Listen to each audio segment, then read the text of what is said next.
पहले क्वेश्चन से। पहला क्वेश्चन मेरे भाई सबसे आसान क्वेश्चन है, ये तो पहले भी आपका आ चुका है। कहता है जब कुएं से पानी की बाल्टी को ऊपर खींचते हैं तो हमें कैसा महसूस होता है।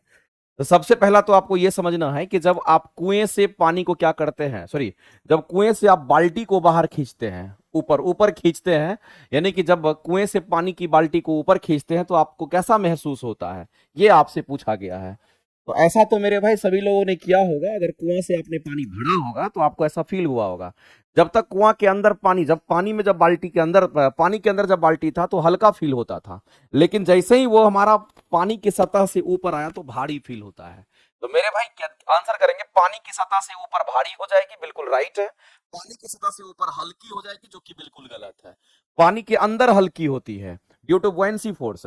पानी से बाहर कह रहा है आकार स्थिरता खो देता है, जो कि बिल्कुल ही गलत होता है। जैसा आकार रहेगा वैसा ही रहता है बाल्टी का, उसमें कोई परिवर्तन नहीं होता है। तो इसका मतलब है ये भी स्टेटमेंट गलत है, ये भी गलत है। तो आंसर क्या करेंगे, ऑप्शन नंबर ए आपका राइट हो जाएगा।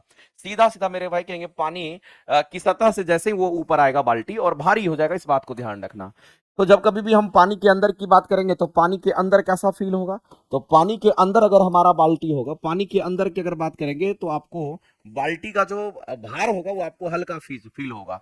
पानी के अंदर कैसा महसूस होगा, तो ये हल्का ही महसूस होता है। कैसा, तो कहेंगे ये हमारा हल्का महसूस होगा, इस बात को, हल्का महसूस होता है, ये हल्का महसूस होता है, इस बात को ध्यान रखेंगे।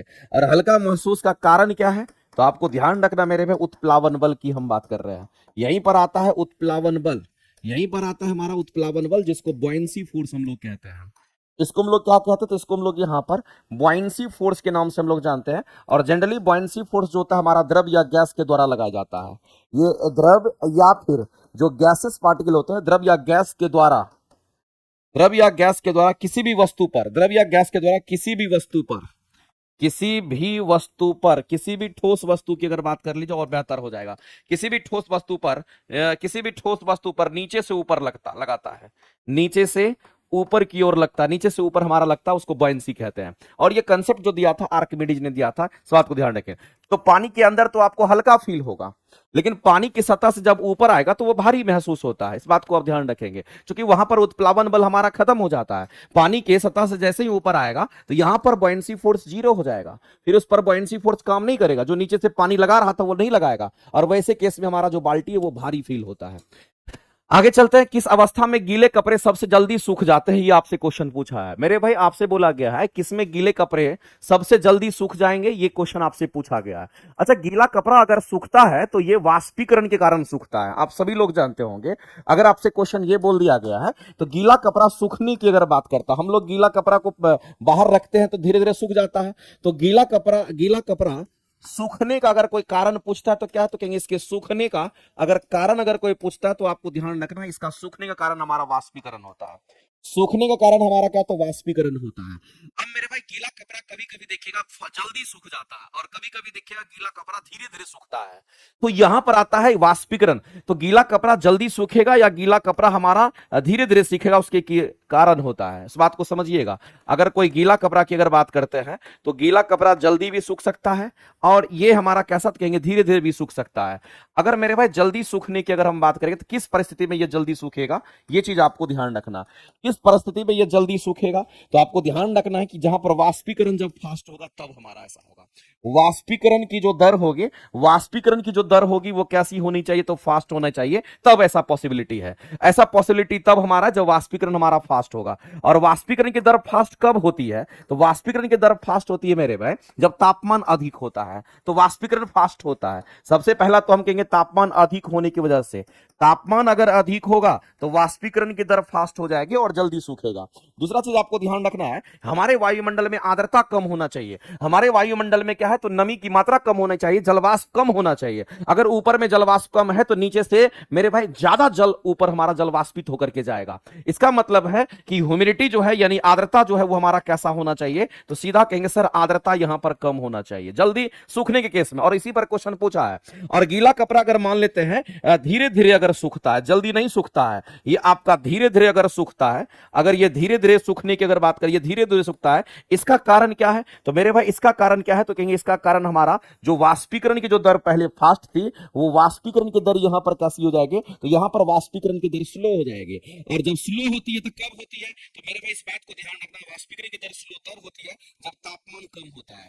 वाष्पीकरण की दर स्लो कब होती है? जब आर्द्रता ज्यादा होता है, जब यहाँ पर आर्द्रता क्या होता है? अधिक होता है। अब आप इसके हिसाब से क्वेश्चन का आंसर आप इजीली कर पाओगे, इसमें कहीं से किसी को दिक्कत नहीं होना चाहिए।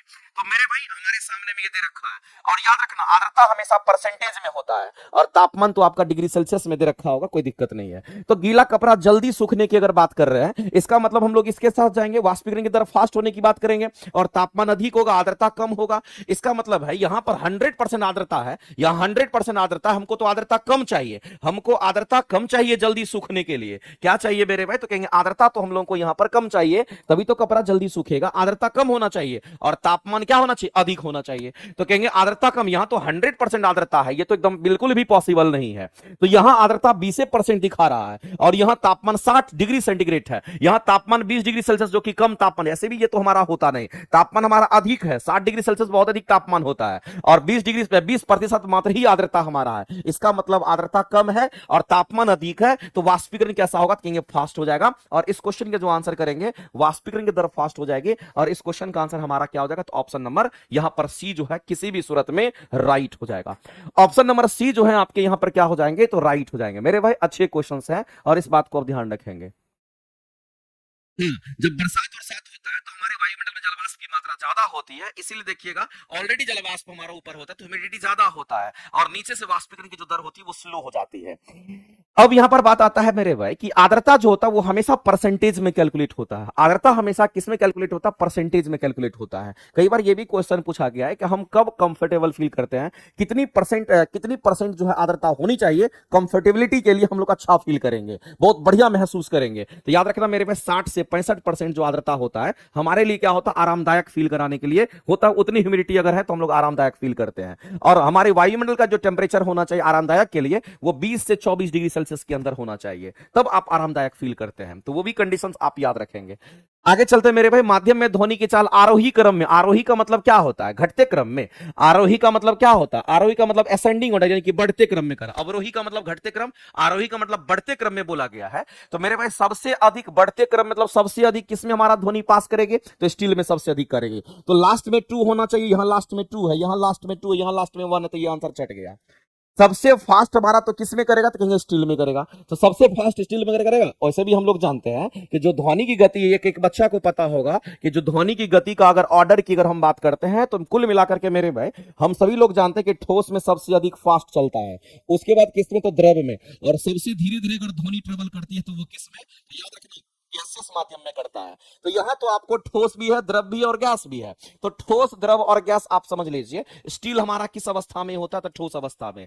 और पानी जो हमारा किस अवस्था में होगा? तो कहेंगे द्रव अवस्था में होगा। और नाइट्रोजन हमारा किस अवस्था में? तो गैसेस अवस्था में होगा। आप ऐसे भी इसको समझा सकते हैं, कोई दिक्कत नहीं है। तो ठोस के जगह पर आप क्या करेंगे? तो आप कहेंगे सर स्टील हो जाएगा। और द्रव के जगह पर क्या होगा? तो कहेंगे यहां पर हमारा पानी हो जाएगा। और गैस के जगह पर हमारा क्या होगा? तो नाइट्रोजन जो गैस आपका दे रखा है उसकी हम बात कर रहे हैं। तो मेरे भाई सबसे अधिक हमारा किस में? तो स्टील में।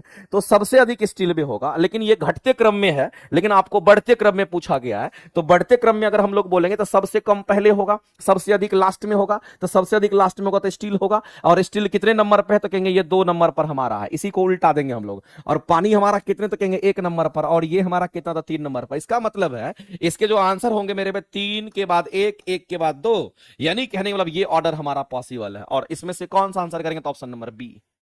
ऑप्शन नंबर बी जो है वो आपका राइट है। बिल्कुल राइट आंसर आप लोग कर रहे हैं, क्या बात है, आप सभी लोग सही आंसर कर रहे हैं। लेकिन जितने लोग लाइव देख रहे हैं सभी लोग सेशन को लाइक भी कीजिए। और हम आपको बोले भी थे कि डेली क्लासेस लाइव आना है और डेली कुछ सीख करके जाना है, और ये डेली आपको बहुत कुछ सिखा करके जाएगा। धीरे धीरे पढ़िएगा, समझते जाइएगा, काम आपका आसान हो जाएगा। अगला क्वेश्चन कहता है कि एक 100 वाट का बिजली का बल्ब 10 घंटे अगर जलता है तो यहां पर 5 रुपया प्रति यूनिट बोला, यानी 1 यूनिट का दाम कितना? 1 यूनिट अगर इलेक्ट्रिसिटी हम खपत करते हैं इसके लिए हमको कितना रुपया पे करना पड़ेगा तो 5 रुपया पे करना पड़ेगा। तो बताइए टोटल कितना पैसा खर्चा करना पड़ेगा। तो मेरे भाई सबसे पहले तो निकालना पड़ेगा कि हम कितना बल्ब जला रहे हैं और कितने देर तक हम जला रहे हैं। तो एक हम लोग एक ही बल्ब को जला रहे हैं जो कि 100 वाट का बिजली का बल्ब है, और कितना देर जला रहे हैं तो 10 घंटा जलाते हैं, लेकिन एक ही बल्ब हमारा है। तो मेरे भाई हमने आपको पहले भी बोला था कि जब भी हम लोगों को इलेक्ट्रिसिटी की खपत होती है, यूनिट कैलकुलेट करना होता है, तो यूनिट कैलकुलेट करने के लिए कुछ नहीं करते, इलेक्ट्रिसिटी का जो यूनिट कैलकुलेट करते हैं उसका जो फॉर्मूला होता है किलोवाट आवर, इसी पर बैठाना होता है। अगर हमें वाट में दे रखा है तो इसको किलोवाट में परिवर्तित करेंगे, वाट को किलोवाट में कन्वर्ट करने के लिए क्या करेंगे तो 1000 से डिवाइड करेंगे, फाइनली ये हमारा किलोवाट बन गया। फाइनली हमारा क्या बन गया मेरे में, तो कहेंगे फाइनली हमारा ये किलोवाट बन गया। हमने वाट को किलोवाट में कन्वर्ट कर दिया, इस वाट को किलोवाट में कन्वर्ट करने के लिए 100 में 1000 से डिवाइड कर देंगे तो ये हमारा किलोवाट बन गया। अब यहां घंटा की बात कर रहे हैं, किलोवाट तो चलो हो गया, घंटा कितना घंटा कह रहा था, 10 घंटे की बात कर रहा है, ये 10 आवर की बात कर रहा है, ये 10 घंटे की बात कर रहा है, यानी कहने का मतलब है कि 10 घंटा। और कितने बल्ब हैं तो मेरे भाई एक ही बल्ब की बात कर रहा है, गुना भागा कर दीजिए, कोई दिक्कत नहीं है। अब 2 जीरो यहां, 1 जीरो यहां, 3 जीरो कट जाएगा, इसका मतलब कहीं ना कहीं ये 1 किलोवाट आवर के बराबर है। तो मेरे भाई इस बात को ध्यान रखना, एक यूनिट कितने बराबर होता है, तो एक यूनिट हमारा 1 किलोवाट आवर के बराबर होता है। आप इसको ऐसे भी सिंपली कह सकते थे, ये फाइनली 1 किलोवाट आवर आया तो इसी को हम लोग 1 यूनिट कहते हैं। और 1 यूनिट का दाम कितना बोला था, 5 रुपया बोला था। आप फाइनली इस क्वेश्चन का आंसर क्या करेंगे तो 5 रुपया करेंगे, यानी आपको जो जमा करना पड़ेगा वो 5 रुपया जमा करना पड़ेगा। शायद यही आपके आंसर्स यहां पर हो जाएंगे, बिल्कुल राइट आंसर है ए ऑप्शन आप करेक्ट करेंगे। नेक्स्ट क्वेश्चन अगला कहता है कि आवर्ती गति के लिए हमारा औसत्य कौन सा है। तो मेरे भाई पीरियोडिक मोशन को आपको पहचानना पड़ेगा, उसके हिसाब से आपको आंसर करना पड़ेगा। अगर कौन सा स्टेटमेंट हमारा औसत्य है ये बात आपको बताना है कि आवर्ती गति की हम बात करते हैं। सबसे पहले तो मेरे भाई अगर हम आवर्ती गति की अगर हम बात करते हैं,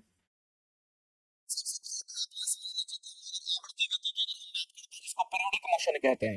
आवर्ती गति को कैसे मोशन कहते हैं तो इसको हम लोग यहाँ पर पीरियोडिक मोशन के नाम से जानते हैं, ये बात आपको ध्यान रखना है। अगर हम पीरियोडिक मोशन की अगर बात करते हैं तो इसका मेरे भाई कुछ कंडीशन होता, कुछ शर्त होता जो आपको हमेशा के लिए याद रखना पड़ेगा, और उसी कंडीशन उसी शर्त पर हम लोग चलेंगे। तो यहाँ पर इसका जो कंडीशन होगा, इसका जो शर्त होता है वो ये होता है कि कोई भी वस्तु अगर आपने निश्चित टाइम इंटरवल के बाद अगर आपने मोशन को रिपीट करती है तो उसको हम पीरियोडिक मोशन की स्थिति में हम लोग लाते हैं। तो मेरे भाई इस बात को ध्यान रखना, आवर्ती गति कहने का मतलब पीरियोडिक मोशन, और पीरियोडिक मोशन का जो कंडीशन है वो हमारा क्या है तो एक निश्चित टाइम इंटरवल के बाद, ध्यान रखना ये चीज इंपॉर्टेंट है।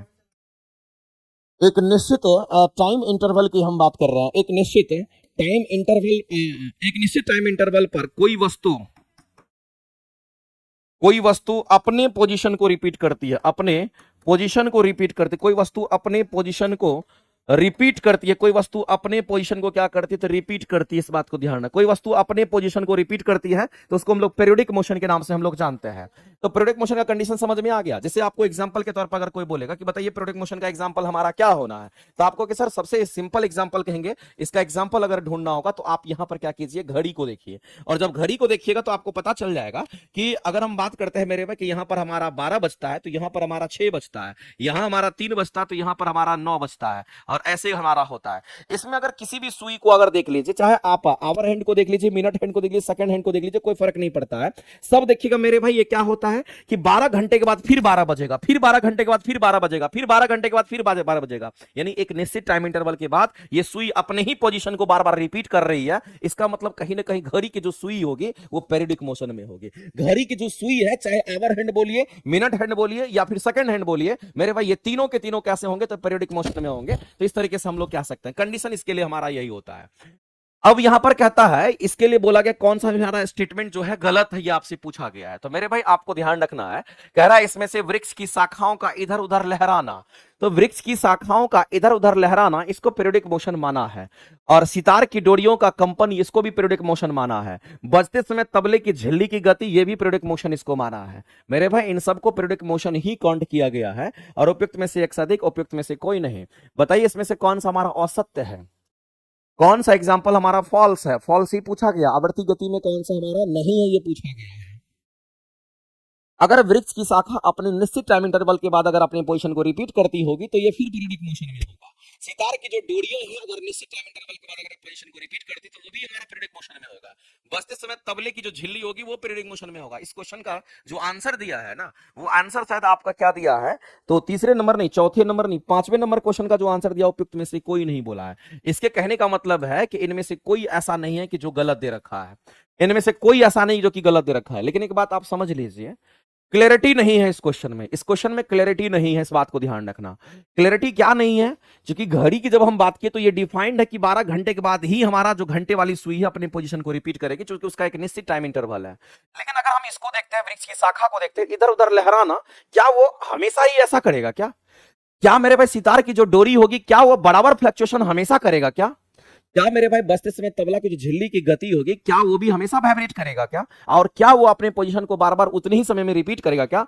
ये कोई जरूरी नहीं है। लेकिन मेरे भाई बुक में मैंने इसका थोड़ा रिसर्च किया और उसके जो आंसर इसका दे रखा है, ऑप्शन नंबर ई के साथ जा रहा है, ई के साथ जा रहा है। लेकिन मुझे जैसा लग रहा है कि ये सब जो हमारा होना चाहिए, ऑसिलेटरी मोशन होना चाहिए, दोलन गति होना चाहिए।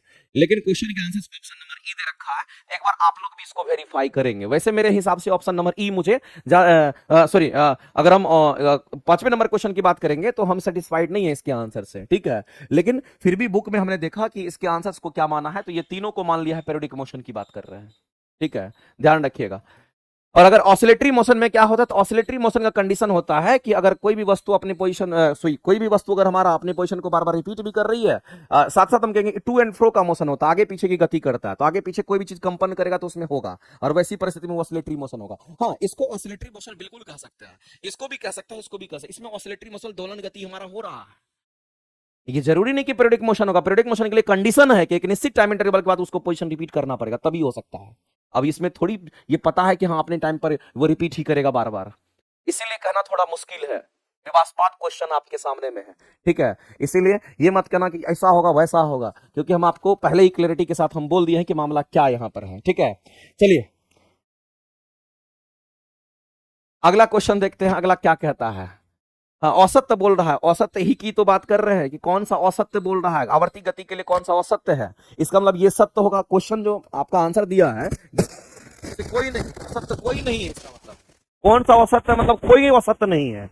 इसका आंसर ये है, इसका मतलब ये भी पीरियोडिक मोशन है, ये भी पीरियोडिक मोशन है, ये भी पीरियोडिक मोशन है, वो कह रहा है। तो अगला क्वेश्चन हम लोग देखते हैं। अगला क्वेश्चन मेरे भाई बोला गया है कि निम्न कथनों पर विचार करना है कि किसी भी वस्तु में निहित ऊर्जा का जो मान होगा किए कार्य कैलकुलेट करते हैं, तो उसके अंदर जो कार्य की अगर बात करते हैं, कुल कार्य से क्या जाता है, तो कार्य हमारा क्या होता है, तो हम सभी लोग जानते हैं कि अगर हम वर्क डन भी कैलकुलेट करते हैं तो ये चेंज इन काइनेटिक एनर्जी के बराबर होता है।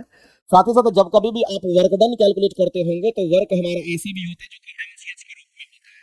तो मेरे भाई यहाँ पर आपको ध्यान रखना है, जो निहित ऊर्जा का मान होगा वो कुल ऊर्जा से किया जाता है। तो निहित ऊर्जा ये होगा, निहित ऊर्जा ये होगा, और कुल कार्य से हमारा किया जाता है। ये स्टेटमेंट कहीं ना कहीं हमारे यहाँ पर राइट है। अगला कह रहा है यांत्रिक ऊर्जा जो है वो विद्युत ऊर्जा और प्रकाश ऊर्जा का योगफल है, जो कि बिल्कुल ही गलत है मेरे भाई। जब मैकेनिकल एनर्जी की बात करते हैं, जब कभी भी हम लोग यांत्रिक ऊर्जा की अगर हम बात करते हैं, तो आपको एक चीज ध्यान रखना है, इसमें हमारा काइनेटिक एनर्जी होता है और इसमें हमारा पोटेंशियल एनर्जी हमारा होता है, और इन दोनों का जो कॉम्बिनेशन होता है इसको यांत्रिक ऊर्जा कहते हैं। जबकि यहाँ तो गलत दे रखा था, ये स्टेटमेंट गलत है, दूसरा तो एकदम गलत है, दूसरा गलत है, दूसरा गलत है। आपसे सही पूछा गया तो आप ऐसे भी मारते सही, क्योंकि दूसरा स्टेटमेंट तो ऑलरेडी गलत है, तो ये दोनों ऑप्शन आपका छट जाएगा। एक ही ऑप्शन होने की संभावना है, आपका एक ही होने की संभावना, ए आंसर आपका राइट हो जाएगा। अगला मेरे भाई, मैंने कल भी ये क्वेश्चंस आपको डिस्कस किया था कि श्यानता के लिए कौन सा कथन हमारा सही है, आपको बताना है। मैंने आपको बोला था अगर कोई गाढ़ा द्रव है तो श्यानता ज्यादा होगा, कोई पतली द्रव है तो श्यानता कम होगा। ये आप देख करके बता सकते हैं। जैसे आपके सामने क्या है, शहद है, खून है, जल है, वायु है। तो मेरे भाई सबसे पतला क्या होगा, तो वायु होगा, उसकी श्यानता सबसे कम होगी। सबसे गाढ़ा कौन होगा, तो शहद होता है। शहद से थोड़ा सा कम गाढ़ा कौन होगा, तो कहेंगे खून होगा। खून से थोड़ा कम गाढ़ा कौन होगा, तो कहेंगे जल होगा। और जल से और भी कम गाढ़ा कौन होगा, तो कहेंगे हमारा वायु होगा। इसका मतलब मेरे भाई, अगर हम लोग यहाँ पर गाढ़ापन को देख पा रहे हैं तो उसके हिसाब से हम यहाँ पर श्यानता को पहचान पा रहे हैं। और इस क्वेश्चन के जो आंसर्स होंगे, आपके आंसर्स क्या हो जाएंगे, तो बी हो जाएंगे। नोट करके आप लिख लीजिएगा, गाढ़े द्रव का श्यानता ज्यादा और जो पतले द्रव होते हैं उसकी श्यानता क्या होती है, कम होती है। ध्यान रखिएगा, ऑर्डर पकड़ा जाएगा। अगला क्वेश्चन मेरे भाई कह रहा है कि कौन सा स्टेटमेंट हमारा सही नहीं है। मनुष्य की श्रवता, श्रवता मतलब सुनने की जो क्षमता होती है वो इतने हर्ट्ज से इतने हर्ट्ज तक होती है, क्या ये सही है? मेरे भाई हम सभी लोग जानते हैं कि जब कभी भी हम लोग यहां पर किसकी बात करते हैं, श्रव्य तरंग की बात करते हैं। किसकी बात करते हैं, जो हमारा श्रव्य तरंग हमारा होता है, इसकी फ्रीक्वेंसी की अगर बात करते हैं, श्रव्य तरंग के जो फ्रीक्वेंसी का हमारा रेंज होता है वो हमारा कितना होता है, तो 20 हर्ट्ज से लेकर के 20 हर्ट्ज से लेकर के 20 किलो हर्ट्ज तक होता है। ये श्रव्य तरंग का हमारा होता है, इस बात को आप ध्यान रखेंगे। इसको हम लोग कहते हैं मनुष्य में श्रव्यता का परिसर लगभग कह रहा है लगभग 20 हर्ट्ज से 10 किलो हर्ट्ज होता है। मेरे पे 10 किलो हर्ट्ज बोल दिया है, हम कह रहे हैं कि 20 किलो हर्ट्ज तक होता है, यहाँ 10 किलो हर्ट्ज है। चलो इसको रहने देते हैं, अभी पहले दूसरे स्टेटमेंट पर पहुंचते हैं और कौन सा सही नहीं है उसको ढूंढना है। 10 किलो हर्ट्ज की आवृत्ति से अधिक को प्राश्रव्य कहते हैं। नहीं, प्राश्रव्य ध्वनि हम किसको कहते हैं? इसके लिए जो फ्रीक्वेंसी हमारा होना चाहिए वो कितना होना चाहिए? इसके लिए फ्रीक्वेंसी हमारा ग्रेटर देन 20 किलो हर्ट्ज होना चाहिए। अगर 20 किलो हर्ट्ज से ज्यादा फ्रीक्वेंसी होगा तो उसको प्राश्रव्य कहते हैं। यहां तो कह रहा है 10 हर्ट्ज की आवृत्ति से अधिक, इसका मतलब ये गलत दे रखा है, ये तो चलो गलत है। अगला कह रहा है कि भूकंप में मुख्य प्रघाती तरंग जिसको हम लोग शॉक वेव कहते हैं, जिसको हम लोग क्या कहेंगे मेरे भाई? जिसको हम लोग यहां पर शॉक वेव कहते हैं। जो प्रघाती तरंग होता है हमारा शॉक वेव, और शॉक वेव क्रिएट कब होता है? जब हमारा, हम कहते हैं मेरे भाई कि जब सुपरसोनिक कंडीशन की बात करते हैं, या फिर हम कह सकते हैं जब सुपरसोनिक कंडीशन में हमारा प्लेन वगैरह चलता है तब शॉक वेव हमारा पैदा होता है। तो आपको ध्यान रखना है भूकंप में प्रघाती तरंग से पहले कह रहा, प्रघाती तरंग से पहले कह रहा कि प्राश्रव्य ध्वनि तरंग उत्पन्न होती है, जो कि मेरे भाई बिल्कुल ही गलत है। क्योंकि हम लोग जानते हैं जब कभी भी हम भूकंप की बात करते हैं, जब कभी भी हम किसकी बात कर रहे हैं, जब कभी भी हम यहां पर भूकंप की बात करते हैं, अर्थक्वेक की हम बात करते हैं, तो एक चीज मेरे भाई यहां पर सही है कि जब कभी भी हम यहां पर क्वेक की बात करते हैं तो आपको ध्यान रखना अर्थक्वेक में कौन सा हमारा ध्वनि उत्पन्न होता है? इंफ्रासोनिक हमारा उत्पन्न होता है, इस बात को ध्यान रखना। इसको हम लोग बोलते हैं इंफ्रासोनिक। इससे इंफ्रासोनिक वेव हमारा यहां पर प्रोड्यूस होता है, इंफ्रासोनिक वेव प्रोड्यूस होता है, इस बात को ध्यान रखना। और ये वेव प्रोड्यूस होता है, और आपको पता होगा कि इंफ्रासोनिक वेव का जो फ्रीक्वेंसी होता है वो कितना होता है? तो 20 हर्ट्ज से भी हमारा कम होता है, जो कि आपको सुनाई नहीं देता है, और इसीलिए भूकंप के बारे में आपको पता नहीं चलता है। यहां कह रहा है कि भूकंप में प्रघाती तरंग जो हमारा होता है, जो खतरनाक वेव हमारा होता है, कह रहा उससे पहले कह रहा प्राश्रव्य ध्वनि तरंग उत्पन्न होती है, जो कि बिल्कुल गलत है। अगर ये उत्पन्न हो जाएगी तो आपको पहले अलर्टनेस मिल जाएगा कि भूकंप आने वाला है, लेकिन ऐसा तो होता नहीं है, तो ये बिल्कुल गलत है। तो ये हमारा एकदम गलत है मेरे भाई। तो हम कहेंगे ये स्टेटमेंट हमारा गलत है, ये भी स्टेटमेंट गलत है, यानी कि 2 और 3 तो बिल्कुल गलत है। अगर 2 गलत है तो ये भी गलत होगा, 2 गलत 3 गलत तो ये भी गलत होगा, और 2 और 3 गलत होगा तो ये भी गलत। तो इसका मतलब क्या है मेरे भाई? इसका मतलब इसको भी गलत मान के चला है, क्योंकि अगर हम ऑडिबल रेंज की अगर बात करते हैं, जो फ्रीक्वेंसी हमारा होता है वो 20 हर्ट्ज से लेकर के 20 किलो हर्ट्ज तक होता है। यहां मेरे भाई 10 किलो हर्ट्ज तक ही माना है। यहां पर कहां तक माना है? तो यहां पर 10 किलो हर्ट्ज तक ही माना है, इसलिए इसको भी गलत मान लिया है। तो इसमें से क्या सही नहीं है? तो कहेंगे इसमें से कोई सही नहीं है। तो 1 2 3 अगर ऑप्शन में दे रखा है तब तो मेरे भाई कहेंगे 1 2 3, यानी कि तीनों में से 1 2 3 तीनों नहीं सही है, इस बात को ध्यान रखेंगे। कितने लोग कहेंगे सर उपयुक्त में से 1 से अधिक मार देंगे? बिल्कुल गलत हो जाएगा। अगर ऑप्शन में मेरे भाई 1 2 3 नहीं होता तो उसके हिसाब से अगर हम मारते तो हमारा सही होता, लेकिन यहां 1 2 3 अगर बोल दिया तब आंसर हम लोग इसी को टिक आउट करेंगे, सी आंसर हमारा क्योंकि हमारा आगे चलता है। अगला क्वेश्चन रहता है कि निम्नलिखित कथनों पर विचार कीजिए। तो बहुत आसान क्वेश्चन है मेरे, मैग्नेट के क्वेश्चन आपके पूछ लिए गए हैं और सिंपल है, देखने में इतना भयावह लग रहा है लेकिन क्वेश्चन बहुत आसान है। अगर हम मैग्नेट की बात करते हैं मेरे भाई, तो मैग्नेट को हम लोग लोड स्टोन भी कहते हैं, ये बात को एक बच्चा को पता होगा। और लोड स्टोन का जो कंसेप्ट दिया था वो किसने दिया था? लोड स्टोन का जो कंसेप्ट दिया था मेरे भाई, वो आपको बताना है कि किस साइंटिस्ट ने दिया था। लेकिन लोड स्टोन कहने का मतलब क्या होता है कि जब भी इसको लटकाएंगे तो ये उत्तर और दक्षिण की दिशा में ही लटकेगा, इसका मतलब ये होता है। इसीलिए पानी पनडुब्बी जहाज वगैरह में दिशा को पता लगाने के लिए हम लोग चुंबक का इस्तेमाल करते हैं, उत्तर दक्षिण का दिशा पता चल जाता है। तो मेरे भाई क्षर चुंबक की बात करते हैं, क्षर चुंबक को लटकाने पर ये नॉर्थ साउथ की दिशा में ठहरता है। ये स्टेटमेंट हमारा राइट है, ये स्टेटमेंट हमारा राइट है, क्योंकि मैग्नेट हमारा कैसा? तो लोड स्टोन होता है। और ये अगर ये लोड स्टोन है तो मेरे भाई इस बात को ध्यान रखना, जब भी इसको आप लटकाओगे तो ये हमेशा याद रखना एक तरफ नॉर्थ होगा, दूसरी तरफ साउथ, इस दिशा में ये आपका चला जाता है। दूसरी बात याद रखना कि पृथ्वी का जो चुंबकीय क्षेत्र हमारा होता है, भौगोलिक जो होता है, दक्षिण से किधर होगा? तो उत्तर की ओर संकेत करता है। पृथ्वी का जो चुंबकीय क्षेत्र हमारा होता है ये भौगोलिक दक्षिण से किधर करेगा? तो ये दक्षिण से, साउथ से किधर करता है? तो नॉर्थ की ओर हमारा करता है। चुंबकीय क्षेत्र की जो दिशा होती है वो साउथ से किधर की ओर होती है? तो कहेंगे यहां पर नॉर्थ की ओर होता है। यानी कि ये दोनों स्टेटमेंट हमारे जो है ये राइट है और सही वाला पूछा गया था, इसलिए कहेंगे ऑप्शन नंबर सी के साथ आप जाएंगे। सिंपल क्वेश्चन था इसमें, और क्या बताना। आगे चलते हैं मेरे भाई, प्रकाश में कौन सी घटनाएं यहां पर पाई जाती है? तो प्रकाश में आपको परावर्तन तो होबे करता है, अब विवर्तन भी आपका होता है, अपवर्तन भी होता है, प्रकीर्णन भी होता है। बताइए ये सब होता है कि नहीं होता? सभी लोग कहेंगे बिल्कुल होता है। ध्रुवीकरण भी हमारा होता है। तो ये सब हमारा होता है, 1 भी होगा, 2 भी होगा, 3 भी होगा, 4 भी होगा, सब हमारा होता है। इसका मतलब मेरे भाई चारों अगर होगा तो 1 2 3 आंसर करेंगे, नहीं तो आंसर क्या करेंगे? डी आंसर करेंगे। लेकिन एक बात याद रखना मेरे भाई, प्रकाश का ध्रुवीकरण तो होता है, इसको ध्यान में रखिएगा क्योंकि ये क्वेश्चन आपका पूछता है। प्रकाश का ध्रुवीकरण तो होता, प्रकाश का ध्रुवीकरण तो होता है, ये बात आपको ध्यान, प्रकाश का ध्रुवीकरण होता है, जबकि मेरे भाई ध्वनि का ध्रुवीकरण नहीं होता है। इसका ध्रुवीकरण, तो ध्वनि का ध्रुवीकरण नहीं होता। ये क्वेश्चन आपका कई बार पूछता है, ध्रुवीकरण नहीं होता है, ध्वनि का ध्रुवीकरण नहीं होता, ये लाइन आपको याद रखना है। तो प्रकाश का ध्रुवीकरण होता है लेकिन ध्वनि का ध्रुवीकरण नहीं होता है। बाद बाकी मेरे भाई, जिस तरह से प्रकाश का परावर्तन होता है वैसे हमारा ध्वनि का परावर्तन होता है, जिस तरह से प्रकाश का अपवर्तन होता है वैसे ही ध्वनि का अपवर्तन होता है, और जिस तरह से मेरे भाई प्रकाश का यहां पर हम लोग कहेंगे विवर्तन की बात करते हैं, तो तो आपको मेरे पास ध्यान रखना इस तरीके से, अगर हम प्रकाश की बात करते हैं, प्रकाश में सारी घटनाएं घटती है, और आंसर करेंगे तो इसमें से एक साथ हमारा हो जाएगा।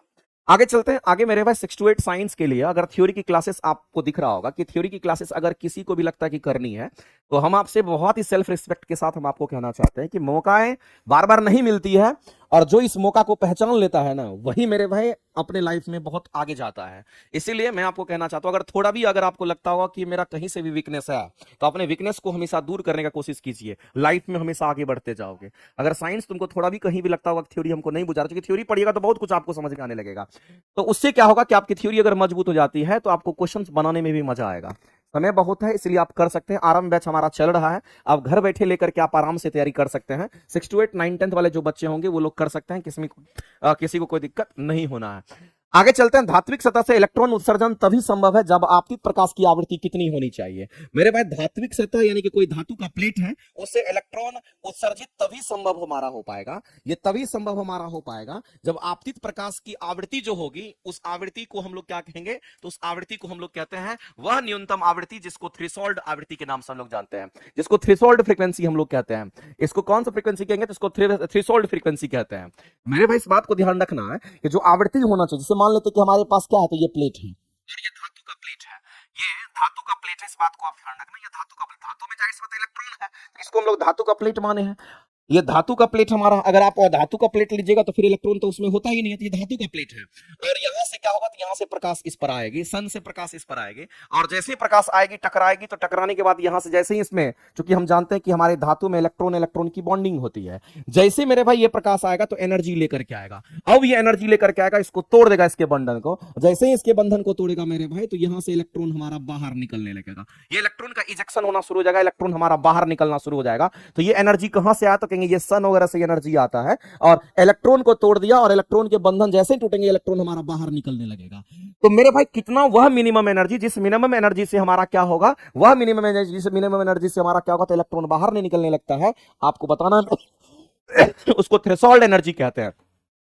तो ये मिनिमम एनर्जी की हम बात करते हैं, वह मिनिमम एनर्जी जिस मिनिमम एनर्जी पर हमारा इलेक्ट्रॉन क्या होते हैं, इलेक्ट्रॉन हमारे यहां पर बाहर निकलने लगते हैं, इलेक्ट्रॉन बाहर निकलने लगता है, इसी एनर्जी, मिनिमम एनर्जी को हम लोग थ्रेशोल्ड एनर्जी कहते हैं। इसी को हम लोग क्या कहेंगे, तो इसी को हम लोग थ्रेशोल्ड एनर्जी के नाम से हम लोग जानते हैं, इसी को थ्रेशोल्ड एनर्जी कहते हैं। और मेरे भाई इस बात को ध्यान रखना, अगर थ्रेशोल्ड एनर्जी है तो आपको ध्यान रखना है कि थ्रेशोल्ड एनर्जी का रिलेशन हमारा थ्रेशोल्ड फ्रीक्वेंसी से भी होता है, क्योंकि हम लोग जानते हैं एनर्जी का फॉर्मूला होता है energy equal to H nu होता है। तो मेरे भाई इसको हम लोग कह देंगे क्या, इसको हम लोग कहेंगे ये हमारा थ्रेशोल्ड, यहां पर क्या हो जाएगा, थ्रेशोल्ड फ्रीक्वेंसी हो जाएगा।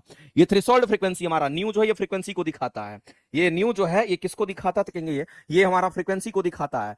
तो ये अगर थ्रेशोल्ड एनर्जी अगर ये हमारा है, अगर ये थ्रेशोल्ड एनर्जी ई है हमारा, तो थ्रेशोल्ड फ्रीक्वेंसी होगा, और एच हमारा प्लैंक्स कांस्टेंट होता है।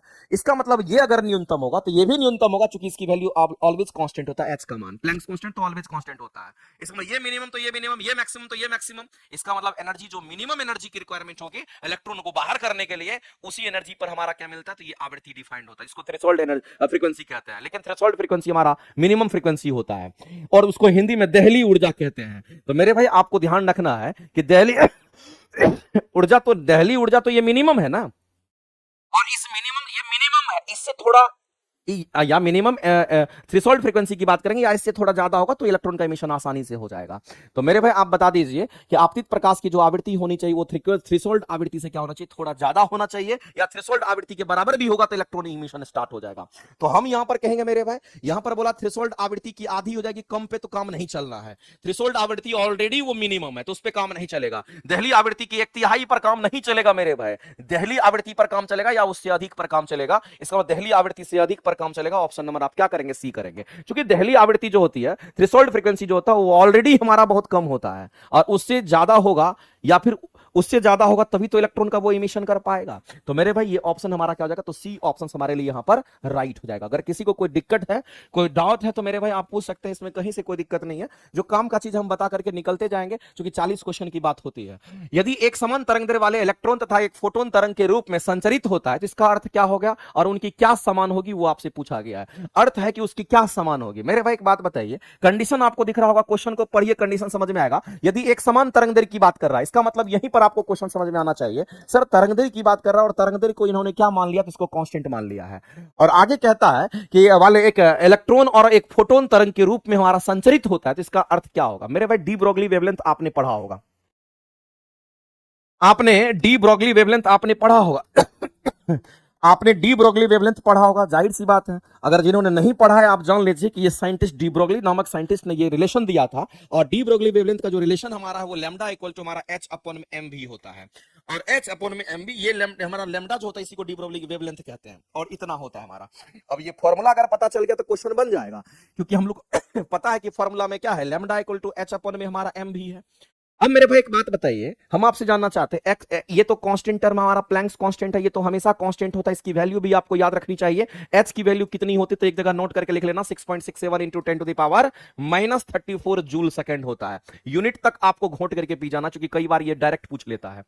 तो ये इसकी वैल्यू, ये कांस्टेंट है, इसमें आपको दिमाग नहीं लगाना। और क्वेश्चन में बोल दिया तरंग दैर्ध्य भी कांस्टेंट, इसका मतलब क्वेश्चन में इसको भी कांस्टेंट मान लिया है, अब कोई दिक्कत ही नहीं है। और मेरे भाई एक बात बताइए, हम आपसे जानना चाहते हैं कि किसी भी वस्तु का द्रव्यमान, अगर वस्तु यहां से वहां जा रहा है, वहां से वहां जा रहा है, क्या उसके द्रव्यमान में कोई अंतर आएगा, नहीं आएगा। इसका मतलब द्रव्यमान भी हमारा क्या हो जाएगा, कहीं कांस्टेंट हो जाएगा।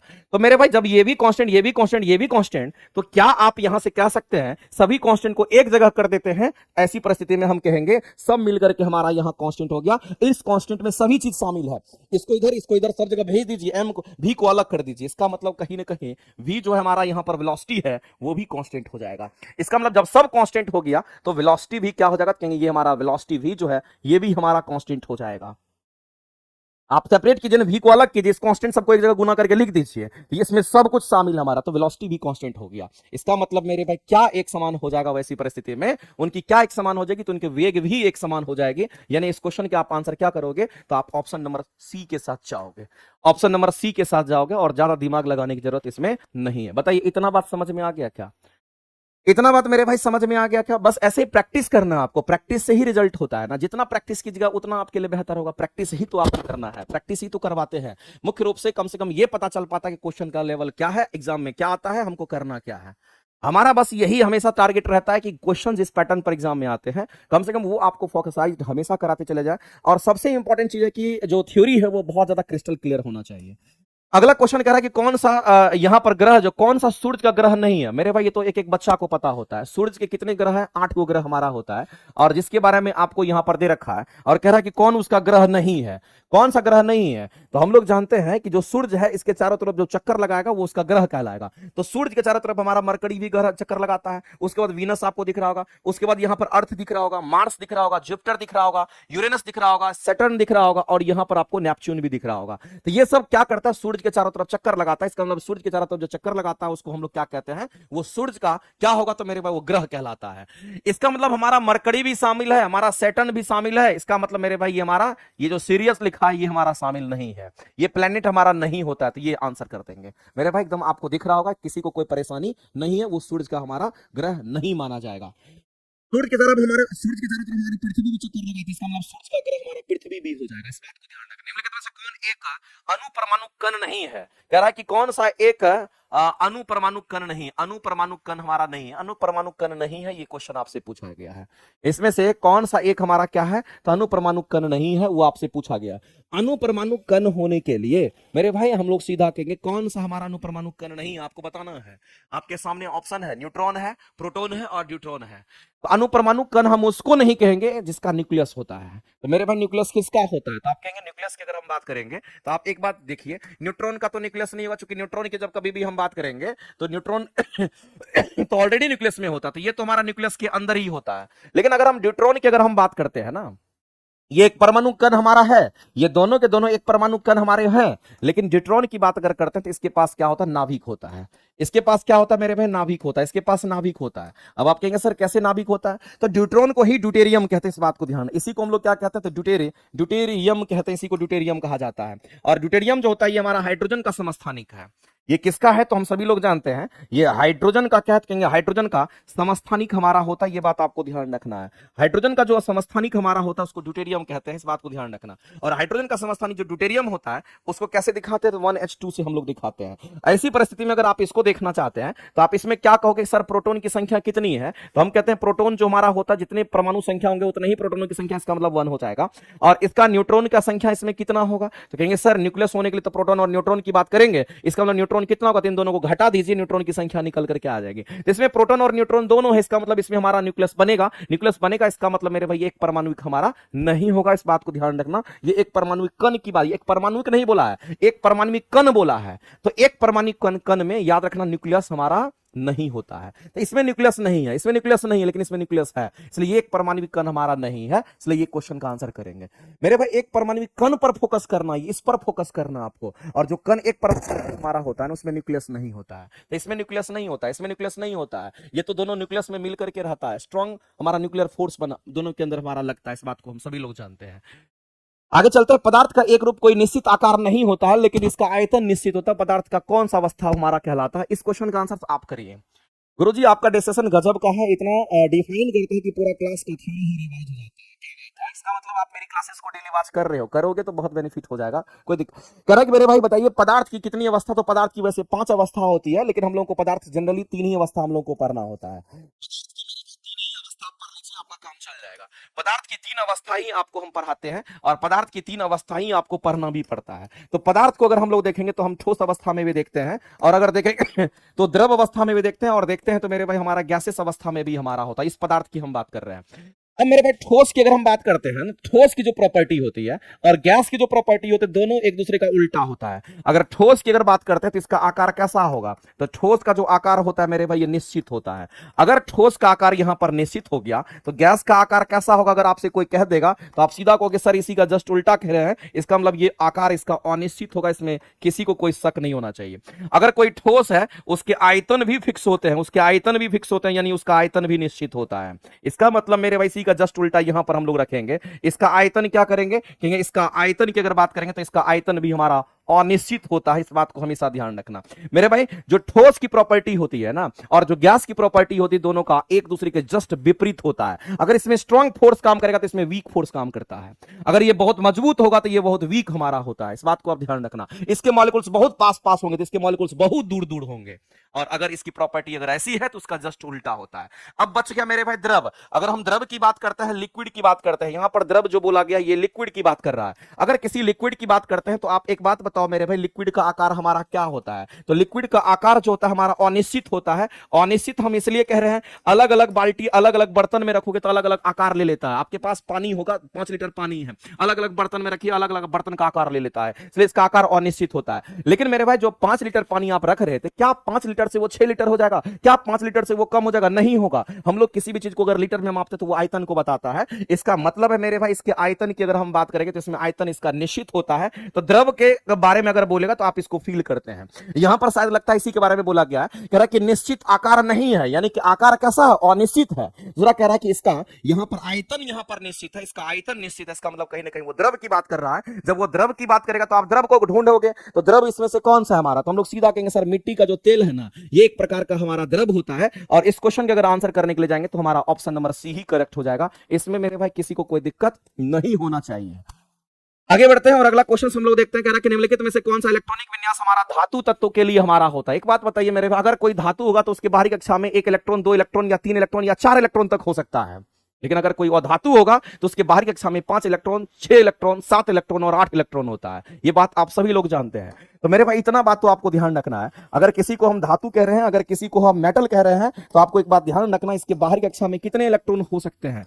तो बाहरी कक्षा के जो इलेक्ट्रॉन हमारे होते हैं, बाहरी कक्षा में अगर इलेक्ट्रॉन की संख्या की बात करेंगे तो बाहरी कक्षा में जो इलेक्ट्रॉन की संख्या क्या क्या हो सकती है। तो बाहरी कक्षा में इलेक्ट्रॉन की संख्या 1 भी हो सकती है, या 2 भी हो सकती है, या इसी तरीके से हम लोग कहेंगे यहां पर 3 भी हो सकती है, या फिर हम लोग कहेंगे यहां पर 4 भी हो सकता है। 1 भी हो सकता है, 2 भी हो सकता है, 3 भी हो सकता है, 4 भी हो सकता है। अगर किसी इलेक्ट्रॉनिक कन्फिगरेशन में ऐसा दिखता है, उसके बाहरी कक्षा में 1 इलेक्ट्रॉन, 2 इलेक्ट्रॉन या 3 इलेक्ट्रॉन या 4 इलेक्ट्रॉन में से कोई भी अगर होगा तो वो हमारा धातु होता है। मेरे भाई आपसे धातु के लिए बोला गया है, अगर बाहरी कक्षा में 1 इलेक्ट्रॉन, 2 इलेक्ट्रॉन, 3 इलेक्ट्रॉन, 4 इलेक्ट्रॉन अगर दिख रहा है, उसका मतलब वो धातु है, इसका मतलब ये धातु हो गया। यहां 7 है और धातु होगा, बाहरी कक्षा में यहां 8 है और धातु होगा। तो मेरे भाई आपको ध्यान रखना है, जिस तरह से आप धातु के कंडीशन को समझे हैं, वैसे ही आपको अधातु के कंडीशन को भी समझना चाहिए।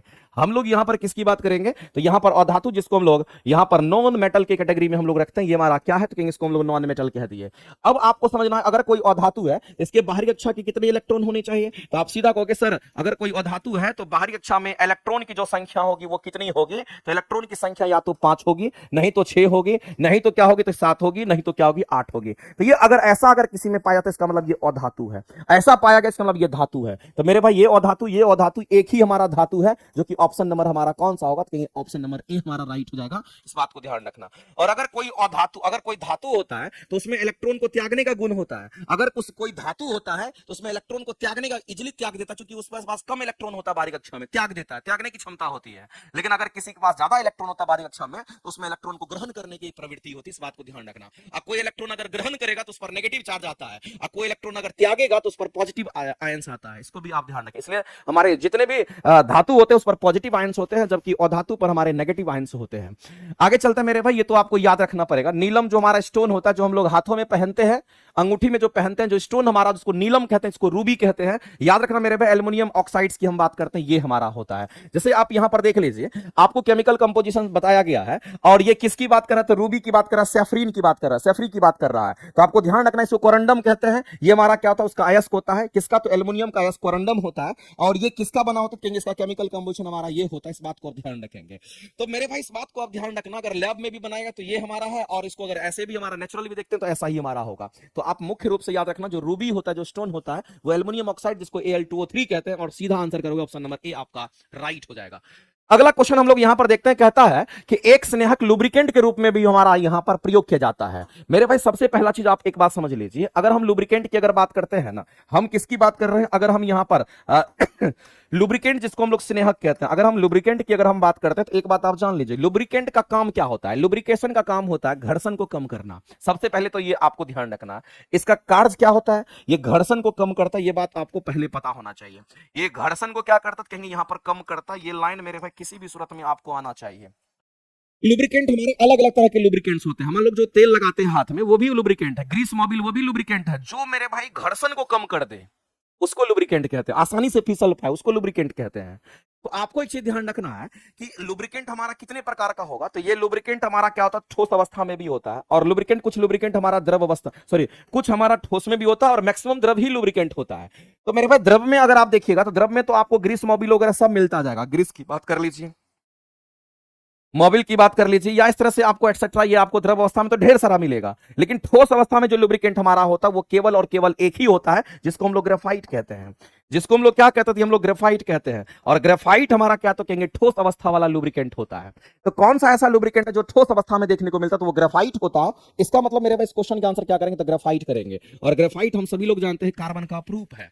ये कंप्लीट कार्बन से बना हुआ, ये किसका अपरूप होता है, कहेंगे ये हमारा कार्बन का अपरूप होता है। एक एक बच्चे को पता होगा कि ये कार्बन का अपरूप होता है। इस बात को आप ध्यान रखेंगे। अगर ग्रेफाइट कार्बन का अपरूप है तो याद रखना मेरे भाई, ये लेयर्ड स्ट्रक्चर हमारा बनाता है। ये कैसा स्ट्रक्चर देता है, इसका लेयर्ड स्ट्रक्चर होता है, लेयर्ड संरचना होता है, एक के ऊपर दूसरा, इस तरीके से लेयर्ड स्ट्रक्चर हमारा होता है। इसका स्ट्रक्चर लेयर्ड स्ट्रक्चर होता है। दूसरी बात याद रखना मेरे भाई, ये हेक्सागोनल हमारा होता है। ये कैसा होगा, तो कहेंगे ये हमारा हेक्सागोनल होता है। ये बात आपको ध्यान रखना है। और इसमें एक कार्बन जो हमारे होते हैं वो 4 कार्बन से नहीं, एक कार्बन 3 कार्बन से घिरा हुआ रहता है। एक कार्बन यहां है, इसमें एक कार्बन 3 कार्बन से हमारा घिरा होता है। एक कार्बन जब 3 कार्बन से घिरा हुआ तो इसका स्ट्रक्चर कुछ ऐसा हो जाता है। इसका स्ट्रक्चर मेरे भाई कुछ इस तरीके से हो जाता है। एक कार्बन 3 कार्बन से जब घिरा हुआ होता है तो इसका स्ट्रक्चर हमारा फाइनली ऐसा हो जाता है, जो हम आपके सामने अभी बना रहे हैं। ये कुछ इस तरीके से हमारा हो जाता है, इसका स्ट्रक्चर ऐसा बन जाता है। तो लेयर होता है, एक के ऊपर दूसरा, दूसरे के ऊपर तीसरा, ये छल्ला की तरह हमारा होता है। तो मेरे भाई हम सभी लोग जानते हैं कि इसमें क्या होगा, तो एक कार्बन जहां जहां मुड़ा हुआ वहां कार्बन है। यहाँ एक कार्बन के चारों तरफ क्या है, 3 कार्बन होगा। और एक कार्बन के चारों तरफ एक कार्बन तो आपको यहाँ पे है, इसके बाद यहाँ पे है, एक बार यहाँ पे है। तो एक कार्बन कितने कार्बन से घिरा हुआ, एक कार्बन 3 कार्बन से घिरा हुआ, और एक कार्बन पर कितने वैलेंसी होती है, तो कार्बन की वैलेंसी 4 होती है, इसका मतलब कहीं ना कहीं एक यहां पर मुक्त इलेक्ट्रॉन बच जाता है। मेरे भाई इस बात को ध्यान रखना कि यहां मुक्त इलेक्ट्रॉन अगर यहां पर है, ये मुक्त इलेक्ट्रॉन बहुत कुछ करा देता है, तो ये विद्युत धारा का भी प्रवाह करा देता है। अगर विद्युत धारा का प्रवाह पर हम लोग जानते हैं कि किसी भी धातु किसी में भी अगर धातु गर्भ में विद्युत धारा का प्रवाह अगर कोई करता है तो मुक्त इलेक्ट्रॉन करता है। और दूसरी बात आपको ध्यान रखना, ये उष्मा का भी प्रवाह करा देता है, ये उष्मा का भी क्या करता है, तो ये प्रवाह करा देता है। इसका मतलब ये विद्युत धारा और साथ ही साथ यहाँ पर उष्मा का ये क्या करता है, संचरण करता है, तो हम कहेंगे ये विद्युत धारा और उष्मा का हमारा क्या कहलाता है, सुचालक कहलाता है। इस बात को ध्यान रखेंगे। अगर इसके हाइब्रिडेशंस को अगर लिखने की बात आएगी तो मेरे पास हाइब्रिडेशंस भी आप लिख सकते हैं, क्योंकि कई बार क्वेश्चन पूछता है, इसलिए हम इतना डिस्कस कर रहे हैं। यहां पर कार्बन हमारा है, तो हाइब्रिडेशंस में मेरे भाई क्या कौन भाग लेता है, तो हाइब्रिडेशंस में पाई बॉन्ड भाग नहीं लेता है, हाइब्रिडेशंस में मेरे भाई कोई मुक्त इलेक्ट्रॉन भाग नहीं लेता है, हाइब्रिडेशंस में लोन पेयर भाग लेता है, जिसमें 2 इलेक्ट्रॉन आपका जोड़ा होना चाहिए, 2 का इलेक्ट्रॉन का जोड़ा होना चाहिए, उसको एक लोन पेयर कहते हैं। तो यहां तो मेरे भाई दो को मुक्त इलेक्ट्रॉन नहीं है, तो लोन पेयर नहीं बनेगा। तो हाँ, हाइब्रिडेशंस में केवल सिंगल बॉन्ड हमारा भाग लेगा, तो एगो सिंगल बॉन्ड ये है, एगो सिंगल बॉन्ड ये है, एगो सिंगल बॉन्ड ये, इस कार्बन का हम कहेंगे sp3 हाइब्रिडाइज्ड हमारा, सॉरी इसका अगर हम लोग निकालेंगे तो ये हमारा कैसा हो जाएगा, sp2 हाइब्रिडाइज्ड हो जाएगा। ये कैसा हो जाएगा मेरे भाई, sp2, क्योंकि यहां पर देख रहे हैं एक सिग्मा बॉन्ड, एक सिग्मा बॉन्ड, एक सिग्मा, 3 गो सिग्मा बॉन्ड हो गया, तो 2 गो p होगा, 1 गो s होगा, तीनों मिलकर के हमारा 3 गो हो गया, इसका मतलब 3 सिग्मा यानी sp2 हाइब्रिडाइज्ड हो जाएगा।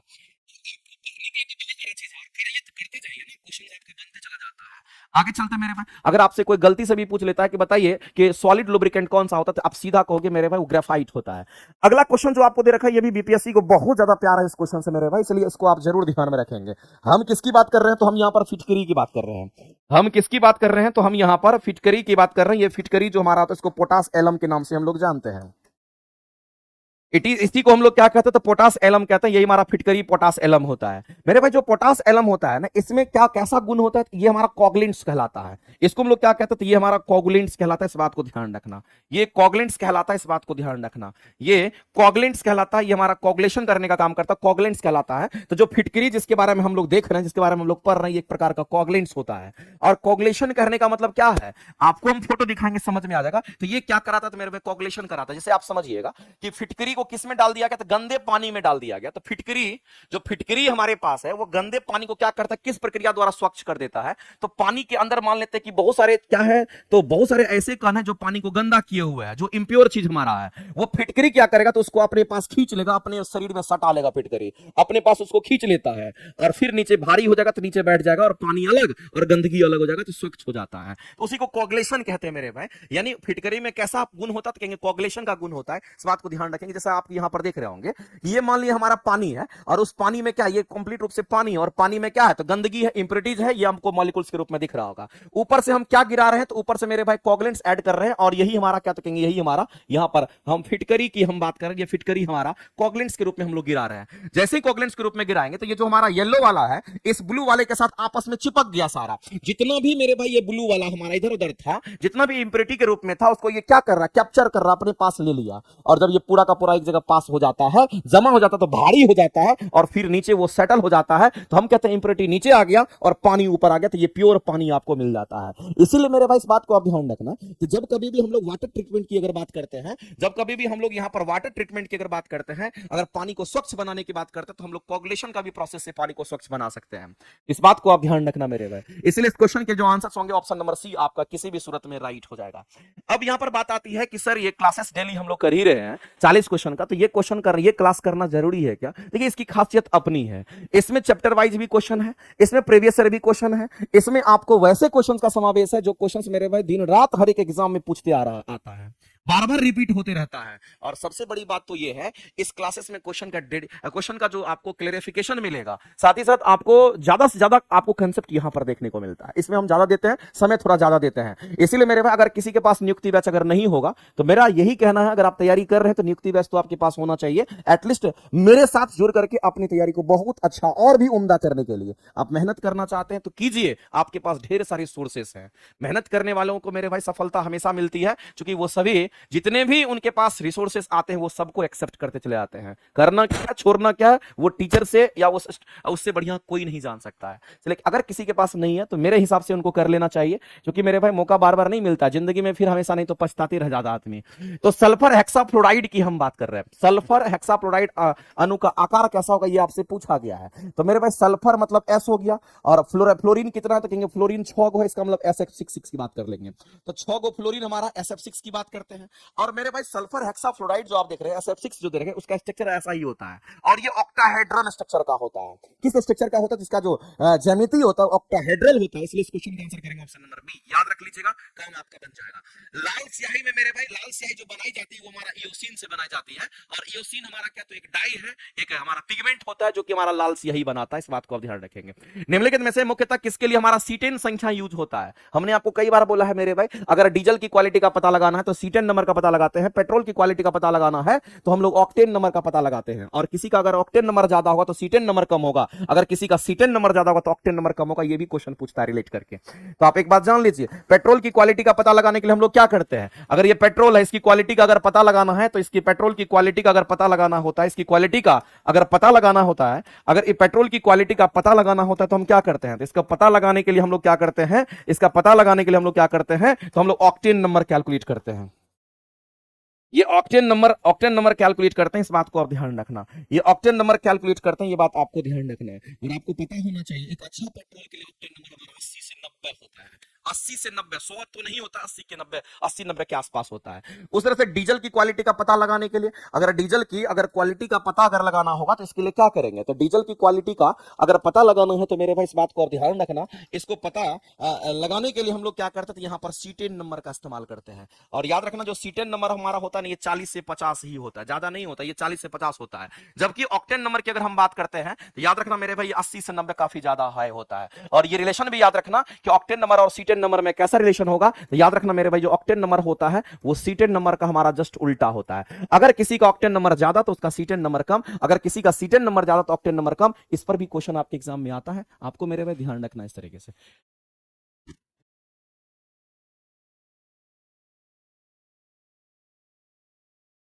ध्यान रखना। तो मेरे भाई इसमें आपसे क्या पूछा है? सीटेन के बारे में पूछा है ना। सीटेन किसकी क्वालिटी का पता लगाता है? तो कहेंगे हमारा डीजल का। कैसे याद रहेगा? तो मेरे भाई पेट्रोल में तो ओ होता है, इसलिए पेट्रोल में अगर ओ है तो ऑक्टेन नंबर का पता लगाएगा, तो जाहिर सी बात है डीजल के लिए सीटेन नंबर ही याद रखेंगे। दिक्कत क्या है इसमें? आगे चलते अगला क्वेश्चन। निम्नलिखित कथनों पर विचार कीजिए और आपको बताना है मेरे भाई कि कौन सा स्टेटमेंट हमारा सही है। तो आपको बताना है इसमें से हीरा की बात कर रहा है, इस स्टेटमेंट ये पढ़ना पड़ेगा। कांच पर उत्कीर्ण किया जाता है, किया या खरोचा जा सकता है। तो कांच पर मेरे भाई किससे खरोच सकते हैं? इस बात को आपको बताना है कि कांच पर किससे खरोच सकते हैं। तो कांच को हम लोग हीरा से खरोच सकते हैं, काट सकते हैं। मेरे भाई कांच को क्या कर सकते हैं? तो ये बात आपको ध्यान रखना है, जो कांच हमारा होता है इसको हीरा से काट सकते हैं, क्योंकि हीरा तो काफी धारदार होता है। तो हीरा से इसको क्या कर सकते हैं? तो हीरा से कट कर सकते हैं। इस बात को ध्यान रखना, कट, इसको हीरा से कट कर सकते हैं। इसको हीरा से क्या कर सकते हैं? तो कट कर सकते हैं। साथ ही साथ मेरे भाई इसको क्या कर सकते हैं? तो इसको हीरा से खरोच भी सकते हैं। इसको हीरा से खरोच भी सकते हैं, इस बात को आप ध्यान रखेंगे। इसको हीरा से खरोच भी सकते हैं, इस बात को आप ध्यान रखेंगे। हम कांच की बात कर रहे हैं। दूसरी बात मेरे भाई जो कांच हमारा होता है, इस कांच में क्या होगा? तो कहेंगे कांच में जो घुलनशील होता है वो हमारा हाइड्रोजन फ्लोराइड जो हमारा एसिड होता है वो घुलनशील होता है। इसलिए कभी भी कांच में हम लोग जो कांच होता है उसमें कभी भी हाइड्रोजन फ्लोराइड एसिड को हम लोग ऐड नहीं स्टोर करते हैं। तो मेरे भाई इस बात को ध्यान रखना, इसमें आपको दे रखा हाइड्रोफ्लोरिक अम्ल की बात करते हैं। तो जो हाइड्रोफ्लोरिक अम्ल हमारा होता है, जिसको हम लोग HF की अगर बात करते हैं, इसको हाइड्रोफ्लोरिक एसिड कहते हैं। HF हाइड्रोफ्लोरिक एसिड की अगर हम बात करते हैं तो ये हाइड्रोफ्लोरिक एसिड हमारा कांच में घुलनशील होता है। ये कांच को क्या करता है? अपने में घुला लेता है। इसका मतलब हाइड्रोफ्लोरिक एसिड से हम कांच को खरोच सकते हैं, क्योंकि वो उसको घुलनशील होता है उसमें। तो हाइड्रोफ्लोरिक एसिड में कांच जो होता है, कांच हाइड्रोफ्लोरिक एसिड में घुलनशील होता है। इस बात को ध्यान रखेंगे। तो मेरे भाई हाइड्रोफ्लोरिक एसिड में कांच की अगर हम बात करते हैं तो ये कांच कैसा होगा? कहेंगे यहां पर कांच हमारा घुलनशील होता है। इस बात को आप ध्यान रखिए, घुलनशील होता है। अगर ये घुलनशील होता है इसका मतलब है कि हाइड्रोफ्लोरिक एसिड से हम लोग कांच को खुरच भी सकते हैं। तो मेरे भाई हम हीरा से भी कर सकते हैं, हम हाइड्रोफ्लोरिक एसिड से भी कर सकते हैं। लेकिन एक्वा रेजिया जो होता है ये एक प्रकार का सॉल्यूशन हमारा होता है, और एक्वा रेजिया में सोना, चांदी, प्लेटिनम यही सब घुलनशील होता है। लेड हमारा शीशा इसमें घुलनशील नहीं होता है, तो ये नहीं होगा। तो ये भी हमारा नहीं होगा, क्योंकि मेरे भाई ये दोनों ऑप्शन हमारे नहीं होंगे। क्योंकि एक्वा रेजिया में सांद्र सल्फ्यूरिक एसिड होता है, तो ये दोनों नहीं होगा। तो ये दोनों से ऐसा हम लोग कर सकते हैं। इसलिए याद रखना कि मेरे भाई कभी भी हाइड्रोफ्लोरिक एसिड जिसको HF कहते हैं उसको कभी भी स्टोर हम लोग कांच में नहीं करते हैं, क्योंकि वो कांच उसमें घुल जाता है। इस बात को याद रखना, कई बार एग्जाम में पूछता है। HF हाइड्रोफ्लोरिक एसिड की हम बात कर रहे हैं। हम किसकी बात कर रहे हैं? तो हाइड्रोफ्लोरिक एसिड हमारा कांच में घुलनशील होता है। इस तरीके से आपको ध्यान रखना। इसमें दो को चीज हमारा करेक्ट हो जाएगा, 1 और 2 के साथ आप जाइए और सही को चूज करना, तो 1 और 2 लगा के आइए, आपके आंसर सही हो जाएंगे। और जो मैंने लास्ट में बोला था उसको भी आप ध्यान रखिएगा। अगला कहता है कि पहली बार प्रयोगशाला में संश्लेषण जो हमारा होता है वो किसका, तो मेरे पास सबसे पहले किसको संश्लेषित किया गया था ये तो याद रखना पड़ेगा। और पहली बार संश्लेषण अगर किया गया था तो किसको किया गया था, 24 नंबर क्वेश्चन के जो आंसर हमारे होंगे वो क्या होंगे, तो मेरे भाई आपको ध्यान रखना इसका ऑर्डर हमारा ऑप्शन नंबर बी के साथ सही होगा। सबसे पहले केवलार जो होता है उसको, उसके बाद हमारा किसको तो फुलरीन को, उसके बाद हमारा किसका तो कहेंगे यहाँ पर ग्राफीन को, और उसके बाद हमारा किसका तो कहेंगे ब्लैक गोल्ड को। अब मामला ये है कि जो फुलरीन हमारा होता है वो कार्बन का बना है, इसलिए ये कार्बन का अपरूप हमारा होता है, और केवलार भी कार्बन का ही बना होता है, ग्राफीन भी कार्बन का बना होता है, और जो मेरे भाई ब्लैक गोल्ड हमारा होता है वो भी कार्बन का, सॉरी जो ब्लैक गोल्ड हमारा होता है ये हमारा क्या तो ऑयल की हम बात करते हैं, किसकी बात करते हैं, ब्लैक गोल्ड हमारा ऑयल होता है, इस बात को ध्यान रखना। तो मेरे भाई इस तरीके से हमारा जो ऑर्डर है इस ऑर्डर को आप ध्यान रखना, संश्लेषण करने की बात कर रहा है, प्रयोगशाला में बनाने की बात करता है, तो सबसे पहले इसको बनाया गया, उसके बाद इसको बनाया गया, उसके बाद इसको बनाया गया, उसके बाद इसको बनाया गया, ये ऑर्डर आपको याद रखना पड़ेगा। आगे चलते हैं, ये क्वेश्चन मेरे भाई आपको आना चाहिए, कहता है कि निम्नलिखित में से हमारे यहाँ पर उपयुक्त तंतुओं में से कौन से संश्लेषित फाइबर हमारे उदाहरण है, ये आपसे पूछा गया, तो बताइए इसमें से कौन सा हमारा यहाँ पर क्या है, तो कहेंगे संश्लेषित फाइबर हमारा होगा। तो आपको मेरे भाई बताना है कि कौन सा हमारा सिंथेटिक पॉलीमर की बात करते हैं या फिर हम लोग नेचुरल पॉलीमर की बात करते हैं। एक बात बताइए मेरे भाई, अगर हम पॉलीमर की बात करते हैं तो हम सभी लोग जानते हैं कि जो पॉलीमर हमारा मुख्य रूप से हमारा होता है, ये पॉलीमर दो तरह का आप याद रखिए ना, एक हमारा नेचुरल होता है और एक हमारा कैसा होता है सिंथेटिक, जिसको मेनमेड जिसको हम लोग बनाते हैं, ये हमारा सिंथेटिक होता है, हम लोग जो बनाते हैं हमारे द्वारा जो बनाया जाए उसको सिंथेटिक, और जो नेचुरली मिलता है उसको हम लोग यहाँ पर नेचुरल पॉलीमर के नाम से जानते हैं। ये किसमें पूछा क्या आपसे, फाइबर पूछा गया है, इसमें आपसे फाइबर पूछा गया है। तो मेरे भाई फाइबर की अगर बात करते हैं तो नेचुरल फाइबर हमारा कौन सा होगा, सिंथेटिक फाइबर हमारा कौन सा होगा, उसी के ऊपर रिलेट करना, वैसे इससे भी हमारा बन जाता, कोई दिक्कत नहीं, पहले आप जान लीजिए मेरे भाई। जब हम फाइबर की बात करते हैं तो ये फाइबर हमारा नेचुरल भी होता है, और ये हमारा कैसा होगा, कहेंगे हमारा एक तो नेचुरल होगा प्राकृतिक रूप से, और दूसरा हमारा सिंथेटिक भी होता है, जैसे कि जैसे नाइलॉन वगैरह को बनाते हैं तो हम लोग सिंथेटिक की अगर बात करते हैं हमारा होता है। तो मेरे भाई एग्जांपल आपको याद रखना है, जो संश्लेषित हमारा होता है जिसको हम लोग बनाते हैं, जैसे नाइलॉन को हम लोग तैयार करते हैं कि नहीं करते हैं, ये नाइलॉन हम लोग बनाते हैं, इस बात को ध्यान रखना। जो पॉलिस्टर वगैरह होता है उसको हम लोग बनाते हैं, जो पॉलिस्टर होता है उसको हम लोग बनाते हैं, जैसे डेक्रोन की बात करते हैं ये भी हमारा क्या होता है बनाते हैं, इस बात को ध्यान रखना, याद रखना पड़ेगा आपको। एक्राइलिक की बात करते हैं, ये एक्राइलिक हमारा होता है, इसको भी हम लोग बनाते हैं। साथ ही साथ मेरे भाई आपको ध्यान रखना है, जो रेयन हमारा होता है इसको भी हम लोग बनाते हैं, ये सब सिंथेटिक फाइबर होता है।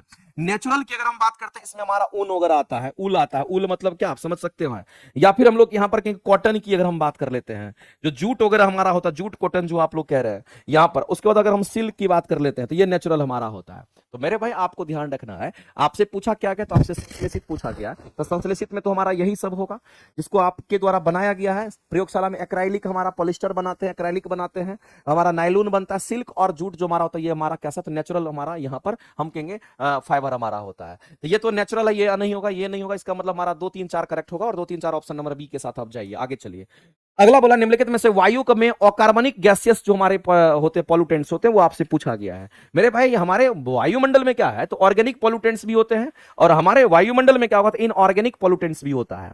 अगर हमारे वायुमंडल की अगर बात करते हैं तो वायुमंडल की अगर बात करते हैं तो आपको एक चीज ध्यान रखना है मेरे भाई, हमारे वायुमंडल की अगर बात करते हैं, एनवायरमेंट की अगर बात करते हैं, इसमें इनऑर्गेनिक पॉल्यूटेंट्स की हम बात अगर करते हैं, तो ये जो इनऑर्गेनिक हमारा पॉल्यूटेंट्स होता है, ये इनऑर्गेनिक पोल्यूटेंट्स की बात करता है। दूसरा हमारा क्या, तो कहेंगे यहां पर हमारा ऑर्गेनिक पोल्यूटेंट्स की हम बात करें। सिंपल चीज है, आप इसको एकदम आसानी से समझ लीजिएगा।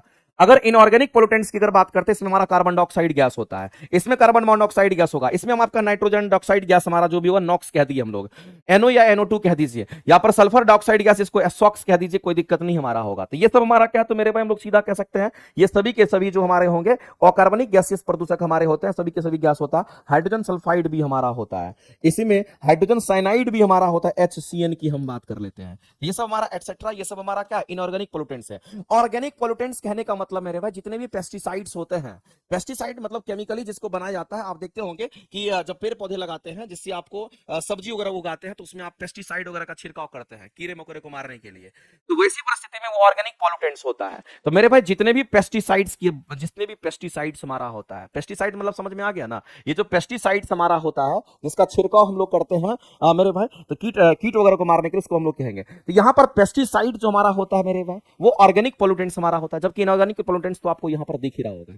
तो आपसे यहाँ पर पूछा गया बताइए इसमें से कौन सा होगा, तो हाइड्रोजन साइनाइड और हाइड्रोजन सल्फाइड ये दोनों के दोनों हमारे इनऑर्गेनिक ये हमारा है। ये कैसे है मेरे भाई, तो कहेंगे ये हमारा इनऑर्गेनिक, ध्यान रखेंगे ये कैसा, इनऑर्गेनिक ये इनऑर्गेनिक पोल्यूटेंट्स हमारा, इस बात को आप ध्यान रखें, इनऑर्गेनिक पोल्यूटेंट्स हमारे हैं। जबकि फॉस्जीन गैस की बात करते हैं, ये हमारा टॉक्सिक होता है, विषैला होता है।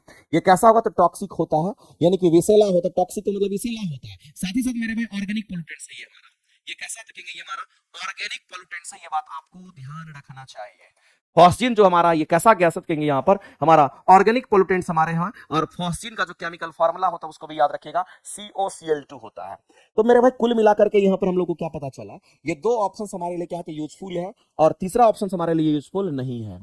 और अगर हम बात करते हैं मेरे भाई, तो मीथेन गैस जो होता है ये हमारे लिए ज्यादातर हार्म नहीं होता है, क्योंकि मीथेन गैस में ज्यादा पोल्यूशन हमारा नहीं होता है। तो इसके जो आंसर हम लोग करेंगे वो कौन सा करेंगे? सॉरी, मीथेन अगर हमारा होगा तो ये ऑर्गेनिक पोल्यूटेंट्स में हमारा चला जाएगा, क्योंकि हम लोग जानते हैं जब किसी भी चीज को बायोलॉजिकली सराते गलाते हैं तो उससे क्या निकलता है? तो मीथेन गैस निकलता है। तो ये भी ऑर्गेनिक पोल्यूटेंट्स में इसको रखिए, इसको आप ऑर्गेनिक पोल्यूटेंट्स ही कह लीजिए। ये ऑर्गेनिक पोल्यूटेंट्स हमारा हो जाएगा, जिसमें पेस्टिसाइड भी होगा और हमारा CH4 मीथेन भी हमारा, एक्सेट्रा। तो ये हमारे क्या है? तो ऑर्गेनिक पोल्यूटेंट्स। ये नहीं होगा, ये दोनों इनऑर्गेनिक पोल्यूटेंट्स होगा। इसका मतलब 2 और 3 करेक्ट होगा। तो 2 और 3 कहां है? यही है, और यही राइट आंसर करेंगे, क्योंकि सही वाला पूछा गया था आपसे, और कार्बनिक पूछा गया था ना, इनऑर्गेनिक वाला पूछा गया था।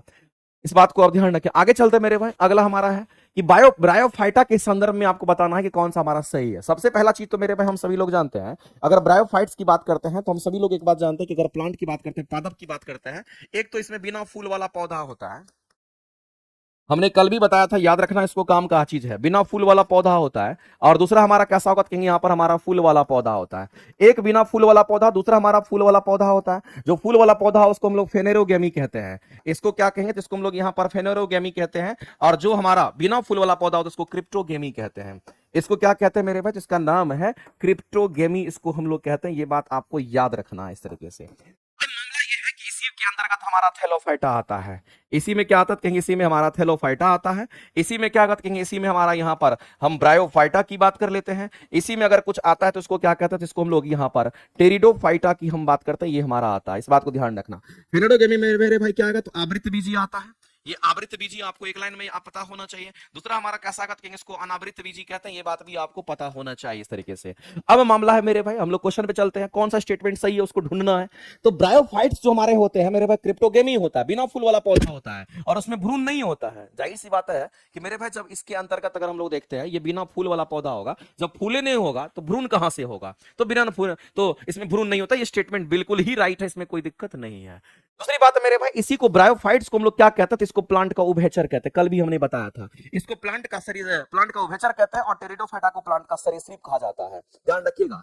तो ये मेरे भाई, ये भी स्टेटमेंट हमारा क्या तो राइट है। अगला कह रहा है कि इसमें संवहन ऊतक उपस्थित होता, जो कि बिल्कुल गलत है मेरे भाई। जब कभी भी हम ब्रायोफाइटा की बात करते हैं तो ये जो हमारा ब्रायोफाइटा हमारा होता है, इस बात को आप ध्यान रखना। इस ब्रायोफाइटा में आपको ध्यान रखना है कि जड़ तना पत्ती का विकास नहीं होता है। इसमें किसका विकास नहीं होता है? जड़ तना तथा पत्ती की अगर बात करते हैं, जड़ तना तथा पत्ती का इसमें विकास नहीं होता है। जड़ तना तथा पत्ती का विकास इसमें क्या होगा? तो नहीं होता है। जड़ तना पत्ती का विकास इसमें नहीं होता है। तो सिर्फ ब्रायोफाइटा नहीं, आप थैलोफाइटा भी ले लीजिए। थैलोफाइटा की बात कर लेते हैं, इसमें थैलोफाइटा में भी नहीं होता है। हाँ, टेरिडोफाइटा में जड़ तना पत्ती का विकास होगा, तो इसमें संवहनी ऊतक होता है। तो मेरे भाई इस बात को ध्यान रखना कि ये दोनों के दोनों में हमारा जड़ तना पत्ती का विकास नहीं होता है। इसका मतलब इसमें संवहनी ऊतक हमारा नहीं होता है। इसमें जो संवहनी ऊतक जिसको हम लोग कहते हैं जाइलम और फ्लेम कहते हैं, वो हमारा नहीं होता। ये संवहनी ऊतक हमारा नहीं होता है। इसका मतलब मेरे भाई इसमें ना तो जाइलम होगा, ना तो इसमें क्या होगा? तो कहेंगे इसमें ना तो फ्लेम हमारा होता है। तो ना तो जाइलम होगा ना तो फ्लेम होगा, इसको संवहनी ऊतक हो भी नहीं करता है। लेकिन इसमें संवहनी ऊतक होता है, इसमें नहीं होगा दोनों में, लेकिन इसमें होता है। इसमें जाइलम फ्लेम मौजूद होता है, ध्यान रखेंगे। तो संवहन ऊतक जिसको हम लोग वैस्कुलर टिश्यू कहते हैं, जो हमारा जाइलम फ्लेम की बात करते हैं, इसमें उपस्थित नहीं होता। यहां उपस्थित होते की बात कर रहा था, ये गलत है। तो मेरे भाई तीसरा स्टेटमेंट गलत है। जब तीसरा गलत है तो ना तो ये आंसर होगा ना तो ये आंसर होगा, क्योंकि जिसमें वो आंसर कभी हो नहीं सकता है। आप सीधा आंसर क्या करोगे? तो ऑप्शन नंबर आप ए के साथ जाओगे, और ये किसी भी सूरत में आपका राइट हो जाएगा। ए ऑप्शन जो है आपका किसी भी सूरत में क्या होगा? तो कहेंगे राइट आंसर हो जाएगा। नेक्स्ट अगला कहता है मेंडल की अगर बात करें मेरे भाई, मेंडल ने जो मटर के पौधे पर एक्सपेरिमेंट किया था, मेंडल को हम लोग अनुवांशिकी का पिता कहते हैं। और जिस मेंडल की हम बात कर रहे हैं मेरे भाई, तो उसके बारे में आपको जानना है कि इनको 7 लक्षण दिखाई दिया था मटर के पौधे पे। मटर का पौधा लंबा, मटर का पौधा बौना, और मटर के जो बीज थे वो गोल थे, झुर्रीदार थे। साथ ही साथ मेरे भाई मटर के जो बीज थे उनका कलर येलो और पीला, हरा पीला, हरा और पीला था। और याद रखना मेरे भाई, मटर के पौधे के पुष्प का रंग उन्होंने डिसाइड नहीं किया था। तो ये इनका मिलान बिल्कुल गलत था मेरे भाई, तो पुष्प का रंग का डिसीजन ही नहीं था, इस बात को ध्यान रखेंगे। तो गोल था, झुर्रीदार था, पीला था, हरा था, लंबा था, बौना था, लगभग टोटल 7 को लक्षण उसमें दिखाई दिया था। पुष्प का रंग मेरे भाई उसके लक्षण में शामिल नहीं था, इसलिए असंगत के बारे में पूछा गया, आंसर करेंगे ऑप्शन नंबर आपका सी असंगत है। हरित लवक व माइटोकॉन्ड्रिया में एटीपी संश्लेषण की अगर बात करते हैं, इसमें कीमोऑस्मेटिक जो हमारा माध्यम होता है उस पर किस पर आधारित हमारा होता है, तो कीमोस्मेटिक जो माध्यम हमारा होता है मेरे भाई प्रकाश संश्लेषण के द्वारा, कीमोस्मेटिक माध्यम आपको थोड़ा सा समझना है। अगर हम कीमोस्मेटिक माध्यम की अगर बात करते हैं, हम किसकी बात कर रहे हैं मेरे भाई, तो हम लोग यहां पर कह रहे हैं कीमोस्मोटिक मीडियम्स की अगर हम बात करते हैं, तो मेरे भाई जो कीमोस्मोटिक माध्यम होता है, इस कीमोस्मोटिक माध्यम में क्या होता है, तो इसमें मेरे भाई हम सभी लोग जानते हैं कि प्रकाश हमारा क्या होता है, प्रकाश संश्लेषण के दौरान हमारा क्या होता है, तो जो प्रोटीन वगैरह होते हैं ना, कीमोस्मेटिक में हमारा क्या होता है, तो मेरे पे ध्यान रखना है, ऐसी परिस्थिति में ये हमारा प्रोटॉन ढाल पर आधारित होता है, ये लाइन आपको ध्यान रखना है, ये प्रोटीन ढाल पर आधारित होता है, ये किस पर, तो प्रोटीन ढाल पर आधारित होता है, प्रोटीन ढाल पर आधारित होता है, प्रोटीन ढाल पर आधारित होता है। ये किस पर आधारित होगा, तो कहेंगे प्रोटीन ढाल पर आधारित होता है, ये लाइन आपको ध्यान रखना।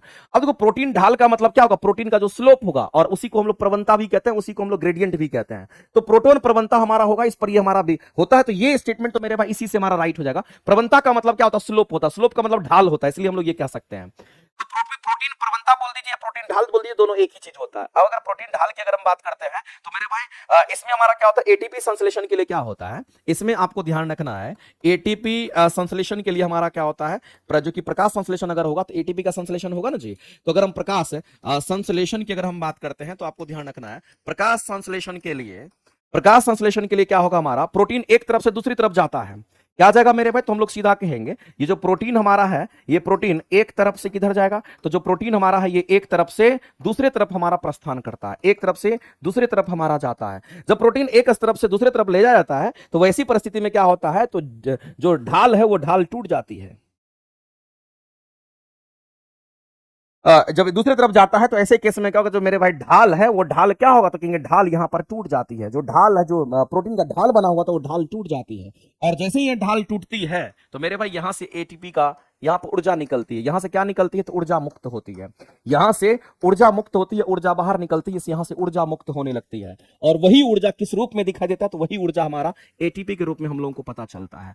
तो मेरे भाई क्वेश्चन ये बोला है, हरित लवक और माइटोकॉन्ड्रिया की बात कर रहा है, उसमें एटीपी संश्लेषण की बात कर रहा है, एटीपी फाइनली निर्माण हुआ है, लेकिन कीमोस्मोटिक जो माध्यम होता है हमारा किस पर आधारित होता है, तो आपको ध्यान रखना है, कीमोस्मोटिक जो हमारा मीडियम होता है वो प्रोटीन ढाल पर आधारित होता है, प्रोटीन प्रवणता पर, प्रोटीन ग्रेडियंट पर आधारित होता है, ये सब एक ही नाम है, कुछ अलग नहीं है।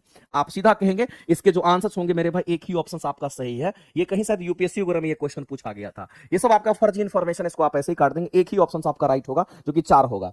ऑप्शन नंबर केवल और केवल 4 हमारा होगा, यानी कि ये सही है। तो इस क्वेश्चन के जो आंसर करने के लिए जाएंगे, तो आप क्या करेंगे, केवल और केवल आपका 4 आंसर हो जाएगा, ये इस क्वेश्चन का राइट आंसर करेंगे 4। आगे चलते हैं, अगला मेरे उसी के बारे में यहां पर बताएगा, चलो आगे चलते हैं। अल्फा केराटिन जो प्रोटीन होता है हमारे नाखून में होता है, नाखून सुंदर होता है, हमारे बाल में होता है, बाल सुंदर होता है, गाय भैंस के सिंग में होता है, उसके पंखुड़ी जो खूड़ होते हैं उसमें होता है। तो मेरे भाई ये रुधिर का हमारा प्रोटीन नहीं है, हमारे त्वचा का है, ऊन में हमारा होता है, तो ये दोनों में हमारा होगा, तो 2 और 3 करेक्ट आंसर हो जाएगा। अगर मेरे भाई आपसे कोई कहता है कि बताइए अगर ये ब्लड का प्रोटीन नहीं है, तो ये ब्लड का प्रोटीन एक्चुअली में होता कौन है, तो आप एक लाइन में जान लीजिए, हमारे ब्लड में भी प्रोटीन होता है, और वह प्रोटीन हमारा किस रूप में होगा, तो एल्बुमिन के रूप में होता है। साथ ही साथ वो किस रूप में होगा, तो ये आपको याद रखना है, ये ग्लोबुलिन के रूप में हमारा होता है। साथ ही साथ आपको ध्यान रखना ये किस रूप में होगा, इसको हम लोग प्रोथ्रोम्बिन कहते हैं, इस बात को ध्यान रखेंगे। और कैसा होगा, तो मेरे भाई याद रखना, इसको हम लोग फाइब्रिनोजन की हम बात करते हैं, तो ये सब प्रोटीन ही हमारे हैं, ये ब्लड को गाढ़ा बनाता है, ये हमारे ब्लड में एंटीबॉडी का निर्माण करता है, और ये दोनों ब्लड क्लॉटिंग में सहायक होता है, इस बात को ध्यान रखना। लेकिन ये ब्लड के प्रोटीन होते हैं, तो मेरे भाई ब्लड के प्रोटीन में अल्फा केराटिन हमारा नहीं होता है, इस बात को आप ध्यान रखेंगे। तो ये हमारे नहीं होगा, तो हम कहेंगे 2 और 3 हमारा सही है, तो 2 और 3 कहां है, वही हमारा राइट आंसर हो जाएगा, और ऑप्शन नंबर सी के साथ आप जाएंगे। मेरे भाई जितने लोग लाइव देख रहे हैं सभी लोग, आप सभी लोग सेशन को जरूर लाइक किया कीजिए। अगला क्वेश्चन देख लेते हैं, कह रहा है अगला क्वेश्चन हमारा कि नर में सहायक ग्रंथि के संदर्भ में कौन सा स्टेटमेंट हमारा सही है, नर की बात कर रहा है, मेल की बात कर रहा है, इस बात को आप ध्यान रखना। मेरे पहले ही क्लैरिटी दे दिया है किसकी बात कर रहा है, तो मेल की बात कर रहा है, फीमेल की हम बात ही नहीं सुनेंगे, यहां पर सिर्फ और सिर्फ मेल की बात करेंगे। तो मेरे भाई कार्पस लुटियम जो होता है वो कहां होता है, तो हम लोग जानते हैं कार्पस लुटियम जो होता है ये फीमेल रिप्रोडक्टिव सिस्टम का पार्ट होता है। ये जो इसकी कार्पस लुटियम की बात करते हैं, तो कार्पस लुटियम हमारे ओवरी में पाया जाता है, ये कहां तो ओवरी में पाया जाता है, इस बात को आप ध्यान रखना। और ये फीमेल रिप्रोडक्टिव सिस्टम का ये पार्ट होता है। और इसी कार्पस लुटियम से क्या निकलता है, इसी कार्पस लुटियम से मेरे भाई हम लोग जानते हैं एस्ट्रोजन हार्मोन का जो सिक्रेशन होता है, जो एस्ट्रोजन हार्मोन का सिक्रेशन होता है, साथ ही साथ जो प्रोजेस्टेरोन हार्मोन हमारा होता है, प्रोजेस्टेरोन हार्मोन की अगर बात करते हैं तो प्रोजेस्टेरोन हार्मोन का भी सिक्रेशन होता है। और साथ ही साथ मेरे भाई यहां पर आपको ध्यान रखना है कि रिलैक्सिन हार्मोन का भी सिक्रेशन हमारा होता है। ये सब हमारा सिक्रेट करता है। तो ये तो पहले ही नहीं होगा, क्योंकि नर की बात करें तो मादा का तो आंसर ही नहीं करेंगे। तो एक तो हमारा सब गलत है, आपको सही को ढूंढना था। तो कहेंगे एक वाला तो बिल्कुल नहीं, और जहां जहां एक होगा वो आंसर हो नहीं सकता। प्रोबेबिलिटी है मेरे भाई कि ये आंसर होने की संभावना है। फिर भी हम लोग चलते हैं। प्रोस्टेट ग्लैंड की अगर बात करते हैं तो मेरे भाई ये हमारा मेल रिप्रोडक्टिव सिस्टम का पार्ट है। ये किसका, तो कहेंगे ये हमारा मेल रिप्रोडक्टिव सिस्टम का ये पार्ट है। इस बात को आप ध्यान रखेंगे। मेल रिप्रोडक्टिव सिस्टम का ये क्या है, तो कहेंगे यहां पर पार्ट है, इस बात को ध्यान रखेंगे। अब यहां पर जो प्रोस्टेट ग्लैंड हमारा होता है, इस बात को आप ध्यान रखना मेरे भाई। ये क्या करता है, कहेंगे प्रोस्टेट ग्लैंड जो होता है ये हमारा, ये आपको ध्यान रखना, ये सेमिनल जो फ्लूइड होता है उसका निर्माण करता है। सेमिनल फ्लूइड का ये निर्माण करता है, इस बात को ध्यान रखना। साथ ही साथ सेमिनल फ्लूइड का तो निर्माण करता ही करता है। ये सेमिनल फ्लूइड क्या होता है मेरे भाई, चिपचिपा जैसा पदार्थ होता है, जो कि मेल रिप्रोडक्टिव सिस्टम में ये हमारा बनता है। और ये कहां, तो कहेंगे कहां सीक्रेट करता है, तो हम लोग सीधा कहेंगे ये प्रोस्टेट ग्लैंड से सीक्रेट करता है। ये बात आपको ध्यान रखना है। लेकिन एक चीज और ध्यान रखना मेरे भाई, जो सेमिनल फ्लूइड हमारा होता है, ये बहुत बार क्वेश्चन पूछा गया है। जो मेल के अंदर जो स्पर्म का फॉर्मेशन होता है, उस स्पर्म को ये क्या करता है, तो पोषण प्रदान करता है। ये क्वेश्चन पूछता है, पोषण प्रदान करता है। तो आपको ध्यान रखना है, सेमिनल फ्लूइड क्या करता है, स्पर्म को पोषण प्रदान करता है। ये लाइन आपको याद रखना है, ये पोषण प्रदान करता है। तो प्रोस्टेट ग्लैंड तो मेल में होता है, इसका मतलब ये नर का भाग हमारा है। इसका मतलब ये स्टेटमेंट तो हमारा सही, चलो ये चलेगा। अगला सहायक ग्रंथि, जिसको हम लोग बल्बो यूरिथ्रियल के नाम से हम लोग, देखो नाम से ही पता चलता है, यूरिथ्रियल के नाम से हम लोग जानते हैं। और इसी को हम लोग क्या बोलते हैं, कॉपर्स ग्लैंड कहते हैं। याद रखना मेरे भाई, इसी को क्या कहते हैं, इसी को हम लोग यहाँ पर कॉपर्स ग्लैंड के नाम से हम लोग जानते हैं। और एक बात जान लीजिए, जो कॉपर्स ग्लैंड हमारा होता है, ये मेल रिप्रोडक्टिव सिस्टम का पार्ट है। ये किसका है, तो कहेंगे ये मेल रिप्रोडक्टिव सिस्टम का पार्ट होता है। इस बात को ध्यान रखना। लेकिन जो कॉपर्स ग्लैंड हमारा होता है, इस बात को ध्यान रखना मेरे भाई, ये कॉपर्स ग्लैंड करता क्या है, तो इसी कॉपर्स ग्लैंड से हम लोग कहेंगे कॉपर्स हमारा फ्लूइड तैयार होता है। फ्लूइड का मतलब द्रव पदार्थ तैयार होता है। और जो कॉपर्स फ्लूइड हमारा होता है, ये क्या करता है, तो जो यूरिथ्रिया होता है, उस यूरिथ्रिया के अंदर क्या करता है, तो उस यूरिथ्रिया के अंदर मेरे भाई लुब्रिकेशन प्रदान करता है, ताकि आसानी से यूरिन बाहर हो, आसानी से स्पर्म बाहर हो, वो प्रदान करता है ये फ्लूइड। इस बात को आप ध्यान रखना। तो जो कॉपर्स हमारा फ्लूइड होता है, ये लुब्रिकेशन प्रदान करता है। इस बात को ध्यान रखना।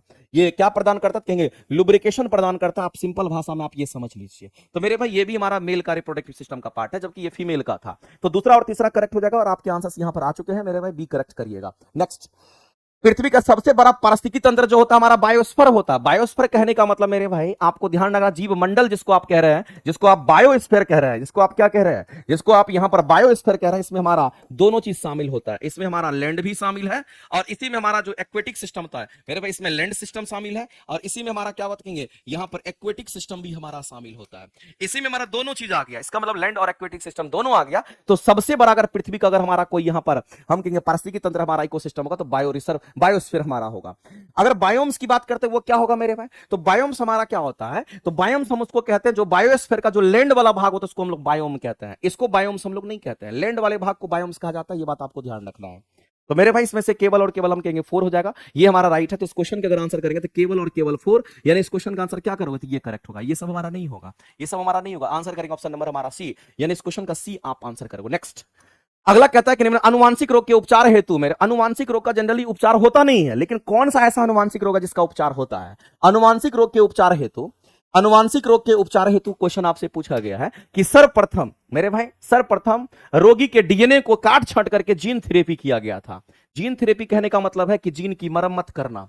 जीन की क्या करना मेरे भाई, तो जीन की मरम्मत की हम बात कर रहे हैं, जीन की मरम्मत करने की हम बात करते हैं। जीन थेरेपी मतलब जीन की क्या करना, तो मरम्मत करने की हम बात करते हैं। तो मेरे भाई जीन की जो मरम्मत की जाती है वो किसमें ऐसा पॉसिबिलिटी है, तो याद रखना, ये इसको याद रखना मेरे भाई, ब्लू बेबी सिंड्रोम की बात करते हैं हम। इसकी बात करते हैं तो ये ब्लू बेबी सिंड्रोम की बात करते हैं। और ये भी हमारा क्या, अनुवांशिक डिजीज होता है। और ब्लू बेबी सिंड्रोम जो डिजीज होता है, ये बच्चों में ये बीमारी होता है, याद रखना, ये बच्चों में ये बीमारी होता है। ये चीज आपको ध्यान रखना है। और सबसे पहला चीज तो मेरे भाई ये तो चलो ठीक है, लेकिन ब्लू बेबी सिंड्रोम किससे वजह से होता है, तो याद रखना मेरे भाई, ये नाइट्रेट आयंस की वजह से होता है। Na3 नाइट्रेट आयन इसको पढ़ते हैं। इसको क्या पढ़ते हैं, तो आप ध्यान रख लीजिएगा, इसको नाइट्रेट आयंस पढ़ते हैं। साथ ही साथ मेरे भाई ब्लू बेबी सिंड्रोम की अगर हम बात करते हैं, तो मिथेमोग्लोबिन की अगर हम बात करते हैं, उसकी कमी से हमारा होता है। ध्यान रखना, मिथेमोग्लोबिन ग्लोबिन की अगर हम बात करते हैं ये भी हमारा होता है, तो या तो आपको ये बोलेगा नहीं तो ये आपको ये बोलेगा, इसके कारण हमारा क्या होता है, ब्लू बेबी सिंड्रोम होता है। तो इसी का उपचार हमारा है, और इसका उपचार अगर है तो कैसे है, तो इसका उपचार मेरे भाई जीन थेरेपी से उपचार है, इस बात को आप ध्यान रखना। बाद बाकी इसका कोई उपचार नहीं है, सिकल सिनेमिया का कोई उपचार नहीं है। सिकल सिनेमिया में क्या होता है, हमारे आरबीसी का जो आकार बाइकनकेव होता है, वो आरबीसी का आकार मेरे भाई चांद के तरह एकदम कैसा हसुआ के आकार का हो जाता है, तो उसको सिकल सिनेमिया कहते हैं। हेमोफीलिया में तो हमारा ब्लड क्लॉट नहीं करता, इसका कोई इलाज संभव नहीं है, लेकिन इसका इलाज संभव है, जीन की मरम्मत करके हम लोग ऐसा उसको ठीक कर सकते हैं। फंगिसाइड हमारा किसको कहते हैं, तो बार्डोक्स मिश्रण को कहते हैं। और जो बार्डोक्स मिश्रण होता हमारा होता है, ये किसका किसका मिश्रण है, इसको आप याद रख सकते तो रख लेना मेरे भाई, काम का चीज है। बार्डोक्स मिक्सचर हमारा किसका होता है, CuSO4 जो कि कॉपर सल्फेट होगा। साथ ही साथ आपको ध्यान रखना है सिलेक्ट लाइन जिसको COH2 हम लोग कहते हैं, इन्हीं का वो मिश्रण होता है, इसको बार्डोक्स मिश्रण कहते हैं। और ये क्या है, तो कहेंगे एक प्रकार का हमारा फंगिसाइड है, ये फंगस को मारता है। अगर हम डीडीटी की बात अगर करते हैं मेरे भाई, तो आपको ध्यान रखना ये इंसेक्टिसाइड होता है, इसको हम लोग क्या कहेंगे, तो ये हमारा इंसेक्टिसाइड के नाम से हम लोग जानते हैं, ध्यान रखना। 2,4-D हमारा खरपतवार नाशी जिसको हम लोग हर्बिसाइड कहते हैं, इसको हम लोग क्या कहेंगे, तो इसको हम लोग हर्बिसाइड कहते हैं, आपको ध्यान भी रखना है, ठीक है। चलिए आगे, अगला मेरे भाई, पौधे में ग्लूकोज के एक अणु के निर्माण के लिए कितने अणु, ग्लूकोज का एक ही अणु बनाना है, ग्लूकोज के एक अणु के निर्माण है तो मेरे भाई एटीपी और NADPH2 कितनी की जरूरत होती है, ये क्वेश्चन आपसे पूछा गया, और ये क्वेश्चन कई बार रिपीट भी इस तरह से करते रहता है। ग्लूकोज के एक अणु का निर्माण के लिए कितना एटीपी, तो मेरे भाई याद रखना फोटोसिंथेसिस के दौरान हमारा 18 एटीपी होगा, और कितना NADPH2, मेरे भाई इस बात को ध्यान रखना, ये NADPH2 ये साथ में है, इस बात को NADPH2 हमारा, ये NADPH2 हम लोग बोलते हैं, ये कितना होता है, तो ये हमारा 12 होता है, इस बात को ध्यान रखना।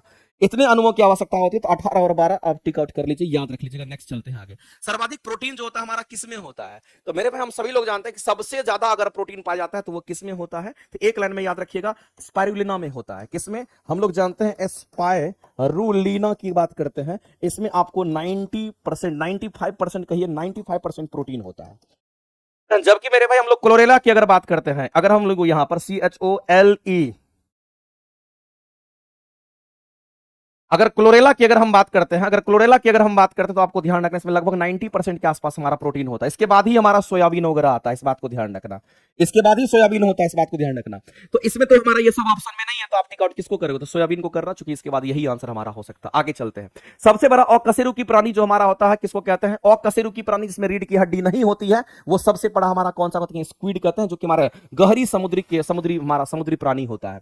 इनमें से कौन सा लिम्फोइड हमारा ऑर्गेन्स नहीं है, ये क्वेश्चन आपसे पूछा गया है। तो सबसे पहले तो आप ये समझ लीजिए, अगर आपसे यहां पर लिम्फोइड ऑर्गन की अगर बात करता है, तो लिम्फोइड ऑर्गन कहते किसको है, तो मेरे भाई इस बात को ध्यान रखना, लिम्फोइड ऑर्गन हम उसको कहते हैं जिसमें लिम्फोसाइट्स का निर्माण होता है। जिसमें किसका निर्माण होगा, तो जिसमें लिम्फोसाइट्स का निर्माण होता है, जिसमें लिम्फोसाइट्स का निर्माण होता है, जिसमें लिम्फोसाइट्स का निर्माण होता है उसी को कहते हैं। और लिम्फोसाइट्स हमारा क्या है, तो ये WBC का प्रकार होता है। ये क्या है, तो मेरे भाई कहते हैं जो व्हाइट ब्लड सेल होता है WBC का, ये क्या कहेंगे, WBC का प्रकार होता है, ये WBC का प्रकार होता है, इस बात को आप ध्यान रखेंगे। तो लिम्फोसाइट्स ऑर्गन हम इसको कहते हैं। आपको ध्यान रखना मेरे भाई कि अगर हम वो कहते हैं टी लिम्फोसाइट्स अगर हमारा मैच्योर होता है थाइमस में होता है, लिम्फोड्स ये तो नोट्स आपका है ही, और स्प्लीन में भी हमारा बी टाइप से लिम्फोसाइट्स बनता है, और लिम्फोइड्स यह तो हमारा है। हमारे बोन मेरो जो होता है इसमें बी टाइप और टी टाइप दोनों हमारा लिम्फोसाइट्स बनता है। मेरे भाई इन सब की अगर बात करते हैं, ये सब जितने ऑर्गन्स आपको दिख रहे हैं, ये जितने सारे अंग दिख रहे हैं, ये सभी के सभी हमारे क्या है, तो ये सभी के सभी हमारे लिम्फोइड्स ऑर्गन है। लेकिन लिम्फोइड ऑर्गन भी दो तरह का होता है, एक प्राइमरी होता है, एक सेकेंडरी होता है। तो प्राइमरी में ये दोनों होगा, और सेकेंडरी में ये आपका तीनों चारों होता है। इस बात को याद रखना, कई बार पूछता है प्राइमरी और सेकेंडरी पूछेगा। तो मेरे भाई इसमें से आपको अगर दिख रहा है तो क्या क्या दिख रहा है, ये दिख रहा है, ये दिख रहा है, ये नहीं दिख रहा होगा, इसका मतलब यही हमारा लिम्फोइड ऑर्गन्स नहीं है। आप सीधा सीधा कहोगे इस तरीके से आंसर। आगे चलते हैं, याद रख लेना, आगे चलते हैं। नेक्स्ट, हार्मोन्स की अगर बात करते हैं मेरे भाई, तो आपको ध्यान रखना है कि सभी हार्मोन्स हमारे क्या होते हैं, तो मेरे भाई हम सभी लोग जानते हैं जितने भी हार्मोन होते हैं वो सभी के सभी प्रोटीन ही होते हैं। सभी हार्मोन्स किसके बने होते हैं, तो सभी हार्मोन्स प्रोटीन के बने होते हैं, इस बात को ध्यान रखना। और अगर कोई प्रोटीन, ये प्रोटीन के बने होते हैं, ये बात आपको ध्यान रखना है। और अगर कोई प्रोटीन की अगर बात करते हैं, तो हम लोग जानते हैं कि प्रोटीन में हमारा कार्बन, हाइड्रोजन, ऑक्सीजन वगैरह सब कुछ हमारा होता है। इसका मतलब है ये प्रोटीन का अगर बना होता है तो इसका मतलब वो रासायनिक दूत यानी कि रासायनिक जो मैसेंजर का हमारा काम करता है। एक लाइन में कहानी खत्म। आगे चलते हैं। इस दर्पण में यदि प्रतिबिंब के स्थान पर वस्तु को रख दी जाए, किस दर्पण में, इस क्वेश्चन का जो आंसर दे रखा है, इसके क्वेश्चन का वेरिफिकेशन हम आपको कल करेंगे, लेकिन इस क्वेश्चन का जो आंसर दे रखा है वो आपको कॉन्वेक्स मिरर की बात कर रहा है। किसकी बात कर रहा है मेरे भाई? उत्तल दर्पण की बात कर रहा है। कि अगर क्वेश्चन में कह रहा है कि किस दर्पण में प्रतिबिंब के स्थान पर वस्तु को अगर रख देंगे, जहां प्रतिबिंब बन रहा था वहां वस्तु को अगर रख दिया जाता है तो परावर्तन हमारा नहीं होता, प्रकाश का परावर्तन नहीं होता है। अब प्रकाश का परावर्तन नहीं होता, इसलिए इसके कहने का मतलब यह है कि चूंकि ये डाइवर्जिंग मिरर होता है इसलिए ऐसा होता है। तो मेरे भाई इस बात को आप ध्यान रखना, इस क्वेश्चन के जो आंसर है नेक्स्ट क्लास में हम देखते हैं, इस पर थोड़ा स्टडी करके हम आपको बताएंगे। वैसे इस क्वेश्चन के जो आंसर है उत्तल दर्पण आपको दे रखा है। तो चलिए आज का जो डिस्कशन है आपका यहीं पर होता है ओवर। इसके बाद आपका तुरंत जो है मैथ का भी डिस्कशन आपका स्टार्ट हो जाएगा। तो आज के लिए मेरे भाई इतना ही, बहुत बहुत धन्यवाद। मिलते हैं हम लोग फिर अगले डिस्कशन में। Thank you very much.